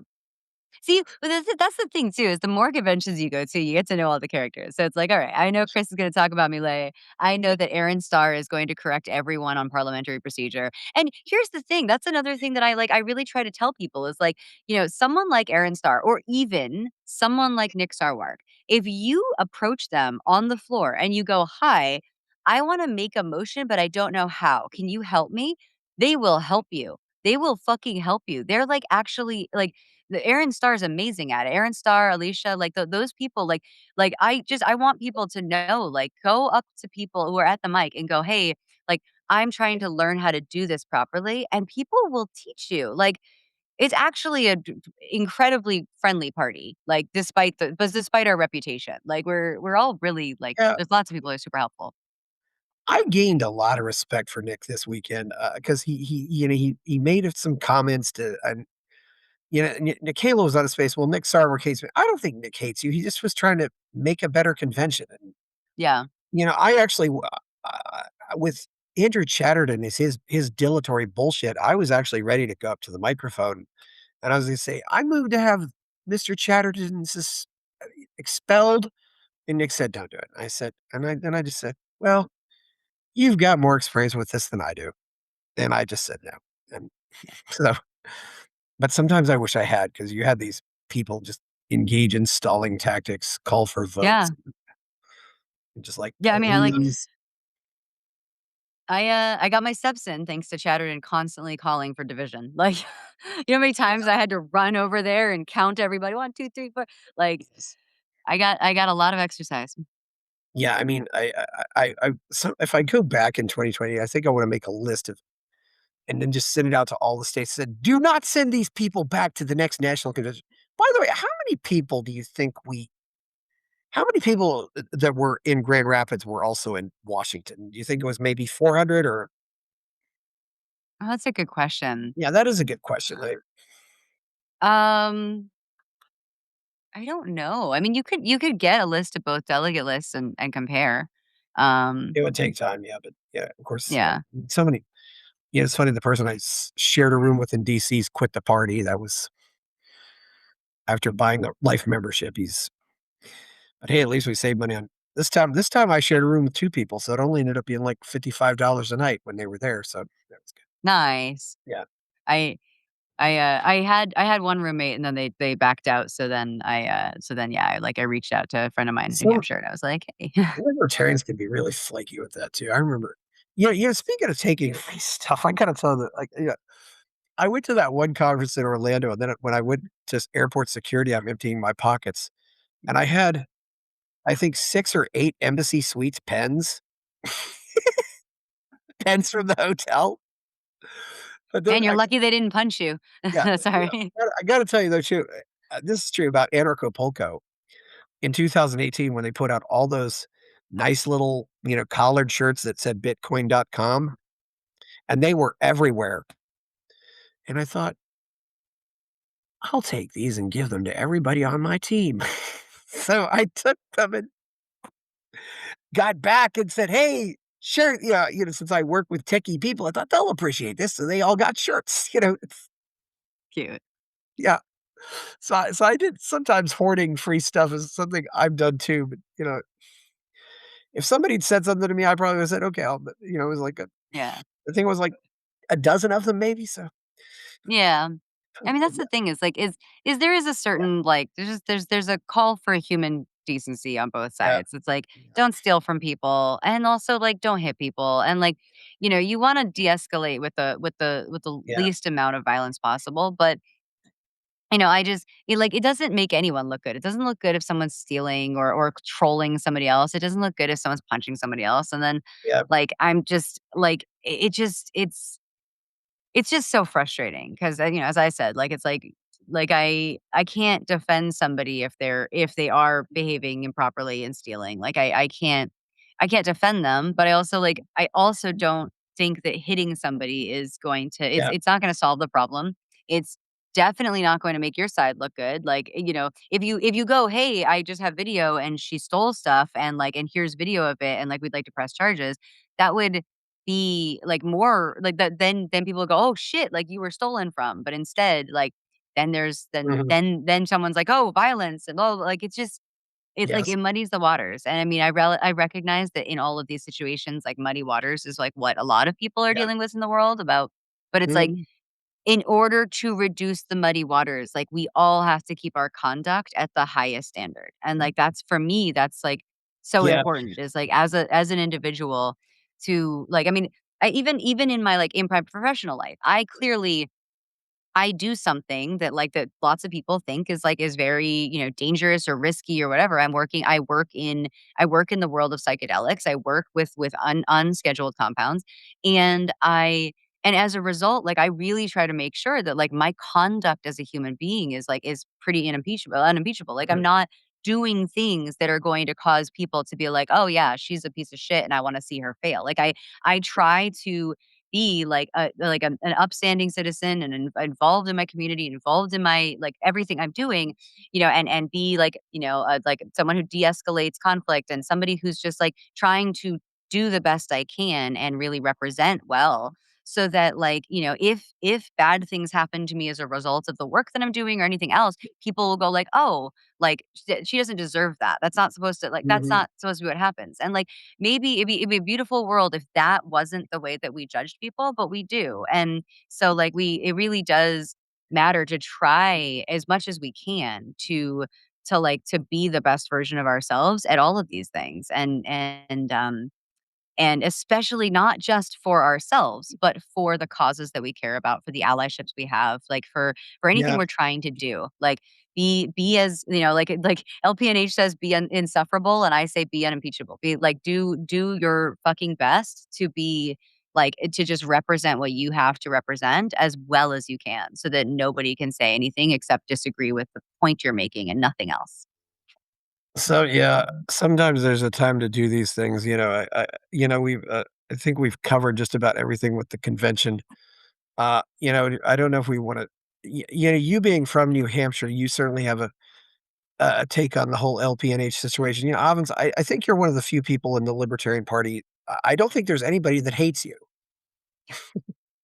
I don't know if that's going to be true as of, I'm like, pretty as sure of there are this people that past hate me, but yeah, As of this past week, though, I mean, people are pissed about the JC thing. Like, yeah, you know, like, Ken and I were the only winners, and we looked at the solutions to this problem, and we chose what it turned, what was an unpopular decision, which was, like, as far as I'm concerned, like, um so in 2016, there was precedent, is like, this happened in 2016, that we had 3 JC members elected, and then the other 4 needed to be appointed.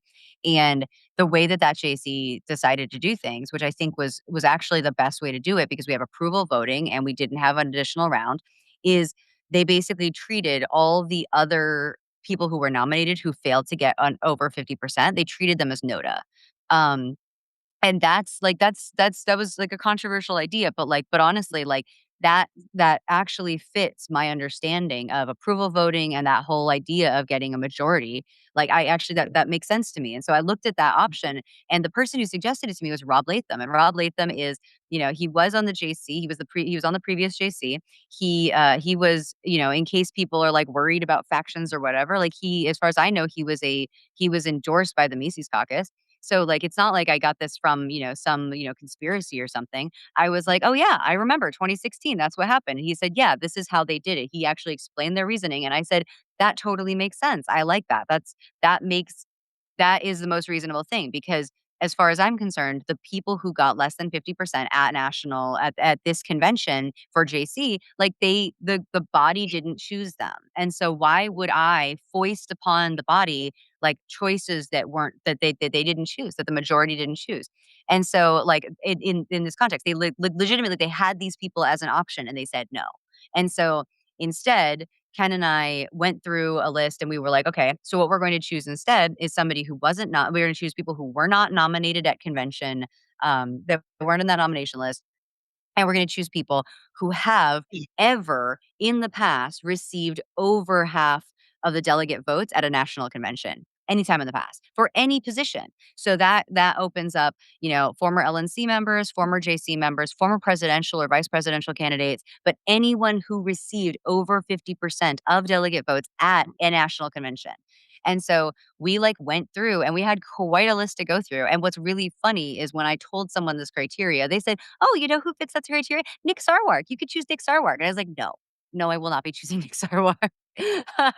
but like, Yeah. but like, and people are like mad because Ken and I chose a bunch of people who are like kind of out of this fight. Like I chose people. Someone like was mad at me because I chose somebody who Mary Jingle.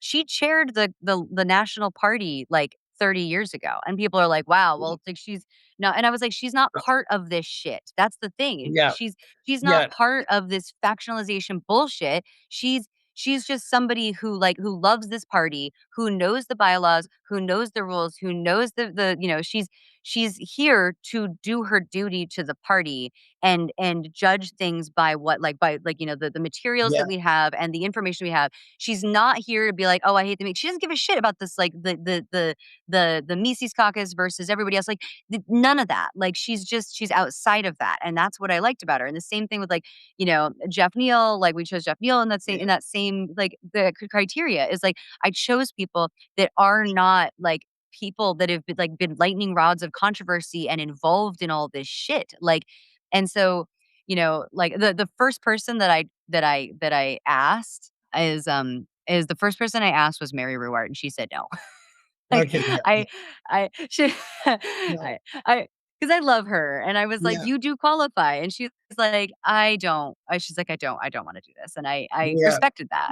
I totally respected that, Uh, um, yeah. but, Yeah.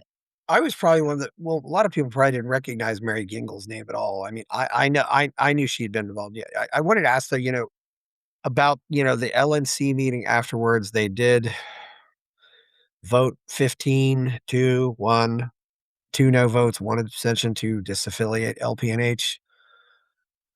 Uh, I don't know. I mean, I'm sad, but I'm not sad about it. It's just I mean, your mother's been in New Hampshire for years. It's what do you think of all this?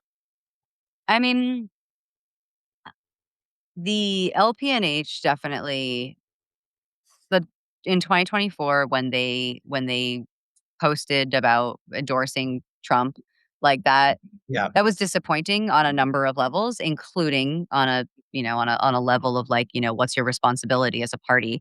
Um, but, as far as my personal opinion, like the LPNH has certainly disappointed me in various ways, in terms of whether or not like this, like, cause you know that this is going to end up as a JC appeal. I'm sure that the LPNH is going to appeal this to the JC, and at which point I'm gonna look this up. I'm gonna look at the exact wording of the motion that was made.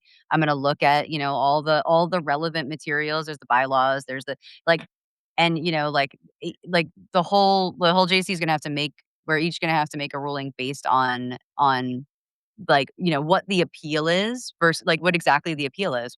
Like was this improperly done? Was this, was this improperly worded? Whatever. Like, I mean, like that's the thing is that I have my own opinions about like, what I remember LPNH being like, when I was vice chair of it 20 years ago.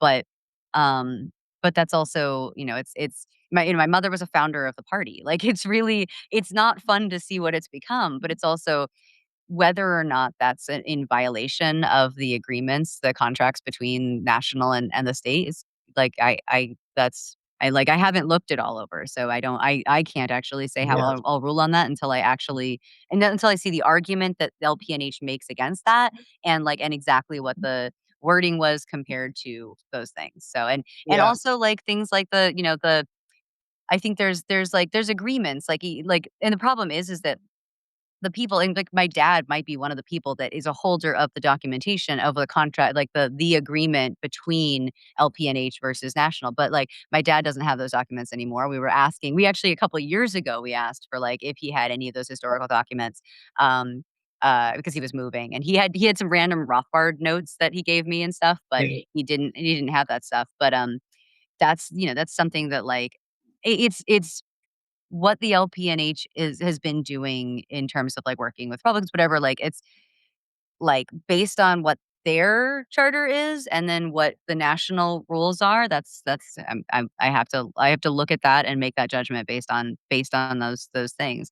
Um, but yeah, it's not it doesn't thrill me, like, they do it the way that they do, but, yeah, like, yeah, I'm also a stickler for fucking technicalities, so, like, if it turns out that, like, this was badly worded, like, then I can't vote in support of it, you know what I mean? Like, I'm actually one of those people that, like, even there have been times that I've been on a different side on a specific issue, in LP drama, and I've been like, "Nope, you didn't do this right, therefore it's wrong." Even if I agree with the conclusion, even if I'm like, "Hey, I'm glad that this person was suspended or this thing was done or whatever," like, I'll think about that in, like, past events, but I'll be like, "Nope, you didn't do it right." And so, like, it's wrong, and that's one of the reasons I figured I would be good for JC because I care about those particularities in a kind of like I'm not a lawyer, but in a kind of like I wanna parse this out, like, really, really finely, and I think that's beneficial because that's really what it comes down to. It shouldn't be ideological. The JC shouldn't be like an ideological branch of the party. It should be going like, "Hey, are we following our own rules? right. Are we in compliance with Yeah, with what we are as a party? And is the LNC abusing its power?" And that is a legitimate question that people should be able to ask and should be able to have answered. And so that's yeah, we'll see. But yeah, LPNH is doing what they're gonna do, and I mean, I just have a general rule, like, not related to this yeah, specific thing, but, like, my rule for years has been not to engage with content or behavior or posts that I think are like, I don't want like, a lot of things that LPNH says, I don't want to represent people's understanding of libertarianism. And so, yeah, because of that, I don't share those things. I don't reply. I don't give them algorithmic support. And so, even Jeremy Kauffman said this to me once. He said, like, he's like, one, like, you're polite, you're fair, and you don't, he's like, you just stay positive and you don't engage with negativity. And I was like, correct. Like, that's the point. It's like, I don't engage with this shit. You do shitty things. I don't like them. I just ignore them because I don't wanna give you any more attention, particularly because the way that they behave, the way that Jeremy Kauffman behaves online and stuff like that, he's clearly trolling. He's clearly trying to get a reaction. So the worst thing I can do is give him the reaction he's looking for. So I just don't give him any reaction. I just don't respond.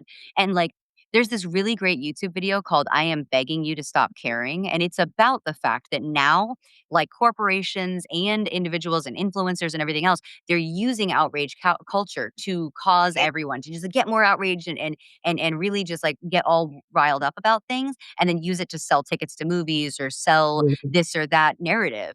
And I'm just like, no, I refuse. I refuse to engage in this game of yeah, algorithmic like, I'm going to say something offensive and then you're going to respond. I even today Austin Peterson said something to me Yeah. Like, I made a kind of a dismissive comment about him in, like, in a thread on Twitter, and he proceeded to, like, quote tweet me and then, Mhm. like, say something, and I was like, "I'm not here to fight you. I don't like the things that you stand for lately, so I don't engage with them. I don't respond to you. I don't share what you have to say. I'm not going to engage. I'm not going to support you with the algorithm.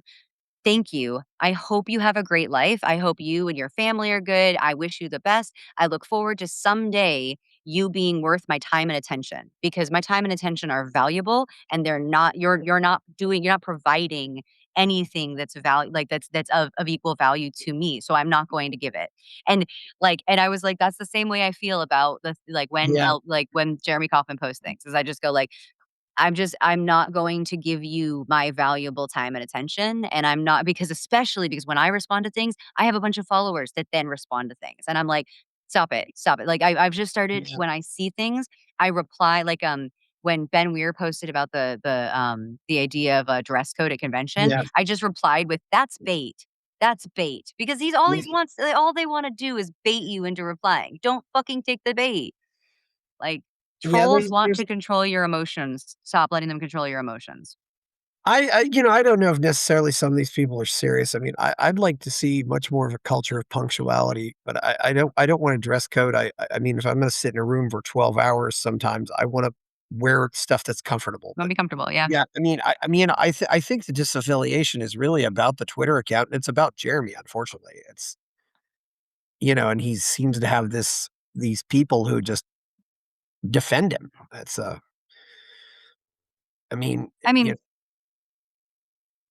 I guess the thing is, like, is a Twitter account cause enough to disaffiliate somebody? I mean, like, I think the first part of their motion was about the endorsement of Donald Trump, yeah, which is in the list of things that you can disaffiliate for. So, like, you know what I mean? It's like, did they choose that because that gave them the cover and they just wanted to, like, have him fuck off about the Twitter account, whatever, like, maybe we strike down part of the motion or not all, you know what I mean? Like, but, I don't know how that works. We're gonna have yeah, to parse it out when we get to that, but, you know, like, whether it's about the Twitter account, whether it's about Jeremy Kauffman, whether it's about an endorsement an alternative candidate, like, I wish that everyone could behave better than they do, yeah, and, yeah, I'm staring at LPNH when I say that, but I mean it about everybody, and I, like and and and my judgment on that is gonna be specific to,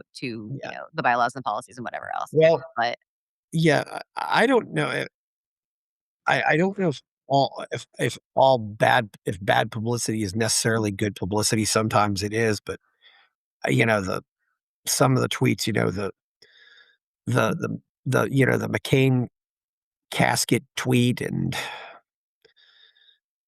some of these other tweets that I've seen just are rather that they can turn people off and hurt our brand. I mean, I heard after the disaffiliation vote that the LP National got $20,000 in donations. And that, is this bad press? And the scary thing is when you have if you have bad advertising or bad press, you have no way to know how many people got turned off from it. yeah. How many people got turned off from this video of somebody in Orlando in 2016 or something like that. It's so and I don't really know, and it looks like they don't run candidates or do anything besides have a Twitter account and have a website and they have a convention, and they show up at national, but Yeah, and it's like, um, the thing is, like, with good publicity and bad publicity, like, our like, the point is, like, if you get publicity and it might be bad, right? Like, are you are you using it to pivot into something that's good? Like, there are times in which you get bad publicity for something and you pivot it into a benefit. Like, people are looking at you and you go, "Hey, well, we have you here. Let's talk about, let's talk about how terrible war is, or let's talk about how, terrible whatever, you know what I mean? Like, if you're not capturing, like, that publicity and using it to shed light on something that can be used for positive, right? Like, that's the thing that just bugs me is, like, is, I see this happen with libertarians all the time, with affiliates all the time, with people in general that like they fight to get attention, right? And then they get it, and like it might be bad attention, but they have an opportunity right now to like to bring someone's eyes to something else, and they don't. They fail to deliver on something that could be that could take that bad publicity and turn it good. And so, we're gonna get bad publicity over Oh, certain yeah. things. Like that's gonna happen, like just because people will say, "Oh, well, libertarians don't support this or don't support that," and like I recognize that like some publicity is going to be bad, even if it wasn't intended to be. But like what are we doing to pivot that into good, good support? People were angry at Chase um for causing a runoff vote in Georgia, but like he pivoted that into a conversation about different voting methods, and that was really Yes. beneficial. And he said, like, I can't endorse one of the other candidates, but they're welcome to try to court my voters. That was the way to do that. That was great publicity. That was bad publicity because he did a thing and people were mad about it, but he was also like, it was good publicity because because of what he did with it, it was good publicity. And so Yeah. I think that's what I struggle with is, you know, if you're going to make the McCain casket fucking happy holidays joke, whatever, like it's a bit tasteless. It's going to get you a lot of negative press. So how are you going to pivot that into the best positive reaction? And if it's just getting people to hate to follow you, that's not enough. Like if it's about talking about like how Yeah. many wars and things and like violent Mhm. actions that McCain voted for in conjunction with all these other politicians, then you could then have a conversation about the atrocities of war. And you could bring some people to a new place where they weren't expecting to go. Yes, and of course, after the disaffiliation, where's the first place Jeremy goes? Tom Woods. Oh, I've lost so much respect for that man. I mean, and really, he was as responsible for the Reno reset as anybody by bringing all these people on his show. Yeah. I'd Hell, love to like see this. Yeah, go on. promoting Angela and promoting all the I'd really be curious, all these people who supported Trump, who are now unhappy that Thomas Massey is out, which is something that they indirectly caused by supporting Trump. Are they gonna give Jeremy Todd any airtime? The guy who's Right. now decided to run against in that district that the Libertarian Party never ran against Thomas Massey, and I'm glad the Libertarian Party never did. But now that that district is Massey's out of that district, we have somebody running. Is Tom Woods going to bring that Jeremy Todd on? Is Dave Smith going to bring Jeremy Todd on? Fat chance that'll happen. Right. Yeah, I really truly believe that they'll talk about how mad they are that Thomas Massey's out, but yeah, Yep. No, and what's funny is I think Tom Woods is probably indirectly responsible for the beginning of the Mises Caucus like in after the 2016 election, yeah, right? Judd had a mhm, lot of things to say about about what happened on the McAfee campaign and what happened with Gary Johnson, et cetera. And so the thing that I appreciate is that Judd did not talk about that throughout the campaign. Like when Gary Johnson was running for president, Judd did not talk about like the drama with Gary or anything. He was like, he's got the nomination. I support him. I hope that he gets gets as many votes as possible. And then after the election was done in like February of the next year, Judd went on Tom Woods' Tom show to Woods, talk about he talked about whatever, what was going on in that. And what's really funny is that Judd was like, "Yeah, this is the problem with electoral politics. This is the problem with zero sum yeah, games. This is the problem with these things." And and a bunch of people, including Michael Heiss, watched that video and were like, "Oh, so all we have to do is take over the party and it's gonna be different."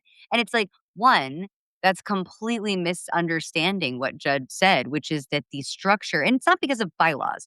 The structure of a political party and the entire concept of this idea of zero sum games, like this can't succeed in a world that's like trying to be like like a place that respects voluntarism and things like that. Like he really like, he was bringing light to, like, the errors of a political system, including yeah, libertarians in a political system, and, like and Heist took that to be like, "Oh, we just need to beat them better," which he was like, "This is the problem, is every time someone loses, they're like, we're gonna beat them better next time."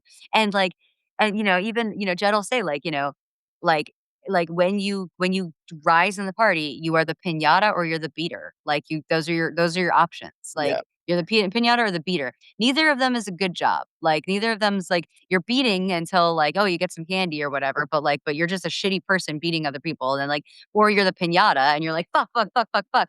And like and beaters become piñatas and piñatas like go back to being beaters. And it's like anyway, that's a ridiculous analogy, but like that's Well, sometimes I think part of the problem with, it's just like the problem when you have nonprofits, nobody's really responsible if it if you win or if you lose,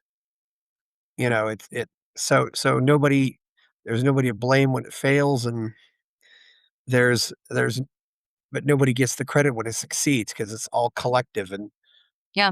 nobody owns the Libertarian Party.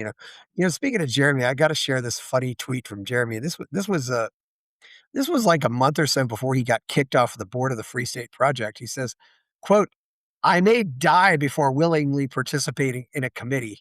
I'm willing to both wield authority and to obey others, but committees and where effectiveness goes to die." And I'm like, isn't a board also a committee? It's like, unquote. I just thought that was, yeah. I do follow Jeremy because sometimes he sends out, and occasionally he sends out some really brilliant tweets. You Yeah. know, His there's stuff on peaceful parenting is usually really good. I mean, Oh, yeah. Oh, I yes. He's mean, good on that. Yeah. yeah, like, I mean, every once in a while, he's been, like, giving parenting advice that includes saying things to his kids that I think are kind of harmful, but, like, that being said, like, most of the time when he's talking about peaceful parenting or just, like or parenting in general, I'm just like, "Okay, like, great." So I'll engage with that content, and I won't engage with the other content so that Yeah. people can see, like, I will reward good things, and I do not reward bad things.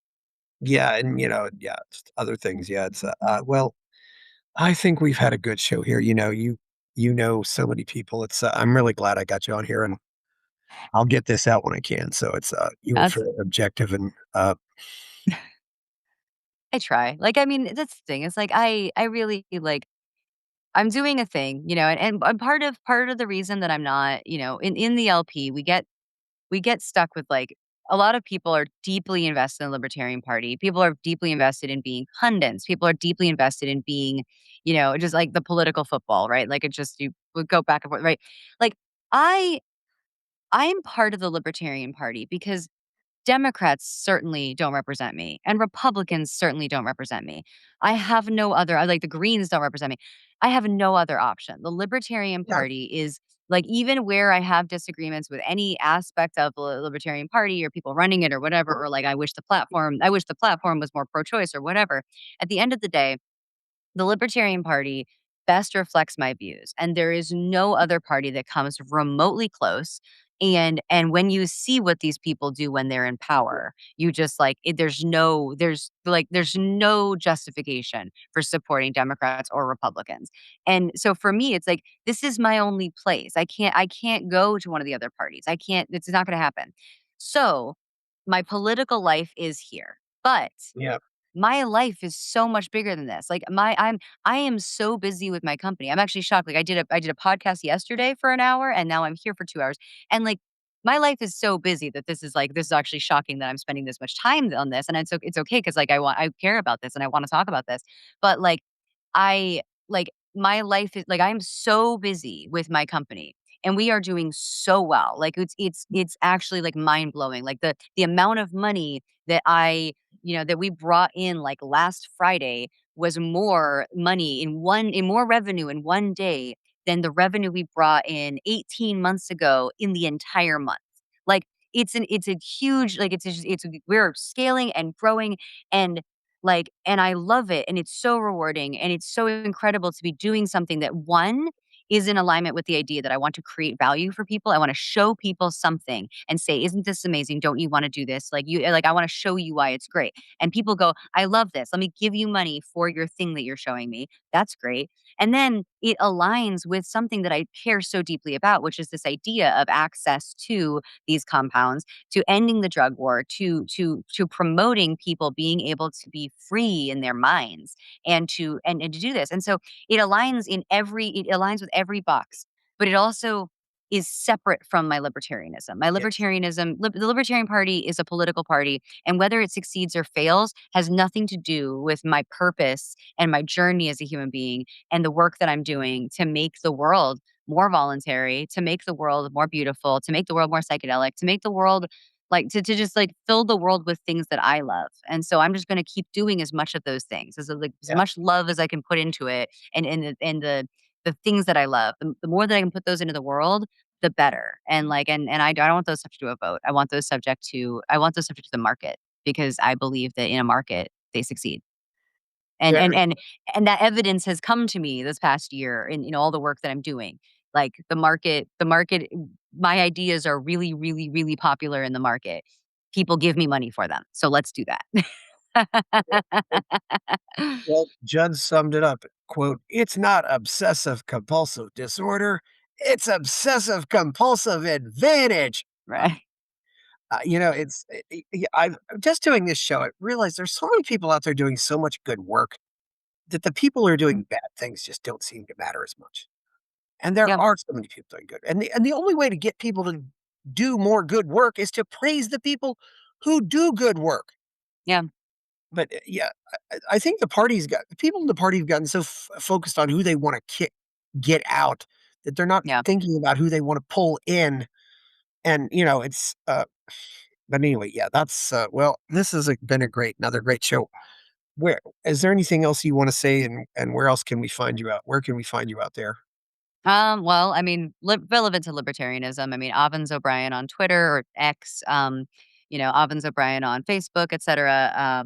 But honestly, like a huge part of my life at this point is the psychedelic industry and doing the work that I Yeah. do with that. And so, my company is Advanced Mycology. We sell psychedelic compounds that are consumable that produce the effects of Mhm. psychedelics, but to produce the effects of things like mushrooms or MDMA, but they happen to be unscheduled compounds. Mhm. And those we have those available for sale on our website, zoomtrip.com, xumtrip.com. Yeah. And so, you know, I'm I'm doing cool shit and I want people to be along for the ride. Oh, the other place people can find me, I don't update this as nearly as often as I should, but avens.substack.com. So that's Avens, avens.substack.com. I occasionally post long-winded commentary about things. It's definitely like I wish I posted more, but what I post tends to be quality. So that's, at least Mhm. that's that. But I try to make and do really cool things, and I hope that people want to engage with them. And the more that I do that, and I don't argue about like, oh, Mhm. what should the party be doing? What am I to argue with you on Twitter? But the most that I just do cool shit, people follow and do and engage with it, and like I feel like that's what everybody should be doing. So if you'd like to engage with my stuff, Yeah. Twitter, or X or Facebook or whatever, Avens O'Brien. You can find me on in the world, and Yeah. I don't know. I love interacting with people and Yeah. and and making cool things. Oh, I forgot to ask, were you at that, was that in New Orleans when Nick Sarwark asked Tom Woods to denounce somebody, or what when was that? Or I don't remember. okay, maybe I heard wrong. Yeah, I've always wondered, yeah, I don't I think Nick remember. handled the rise of the Mises Caucus a lot better, but I don't know what could have been done. Anyway, please like this video, subscribe to the channel, turn on notifications, go buy my novel Escape from the Village, check out my Substack, and people are giving me money at Buy Me a Coffee. Thank you, Avens O'Brien. It has been great having you. I'm Chris Baker. We're out. Buy my novel, Escape from the Village, from major booksellers online. Go to escapevillage.com. Subscribe to the Substack. Go to fountainheadforum.substack.com. Support the forum. Go to buymeacoffee.com/fountainheadforum. Thank you.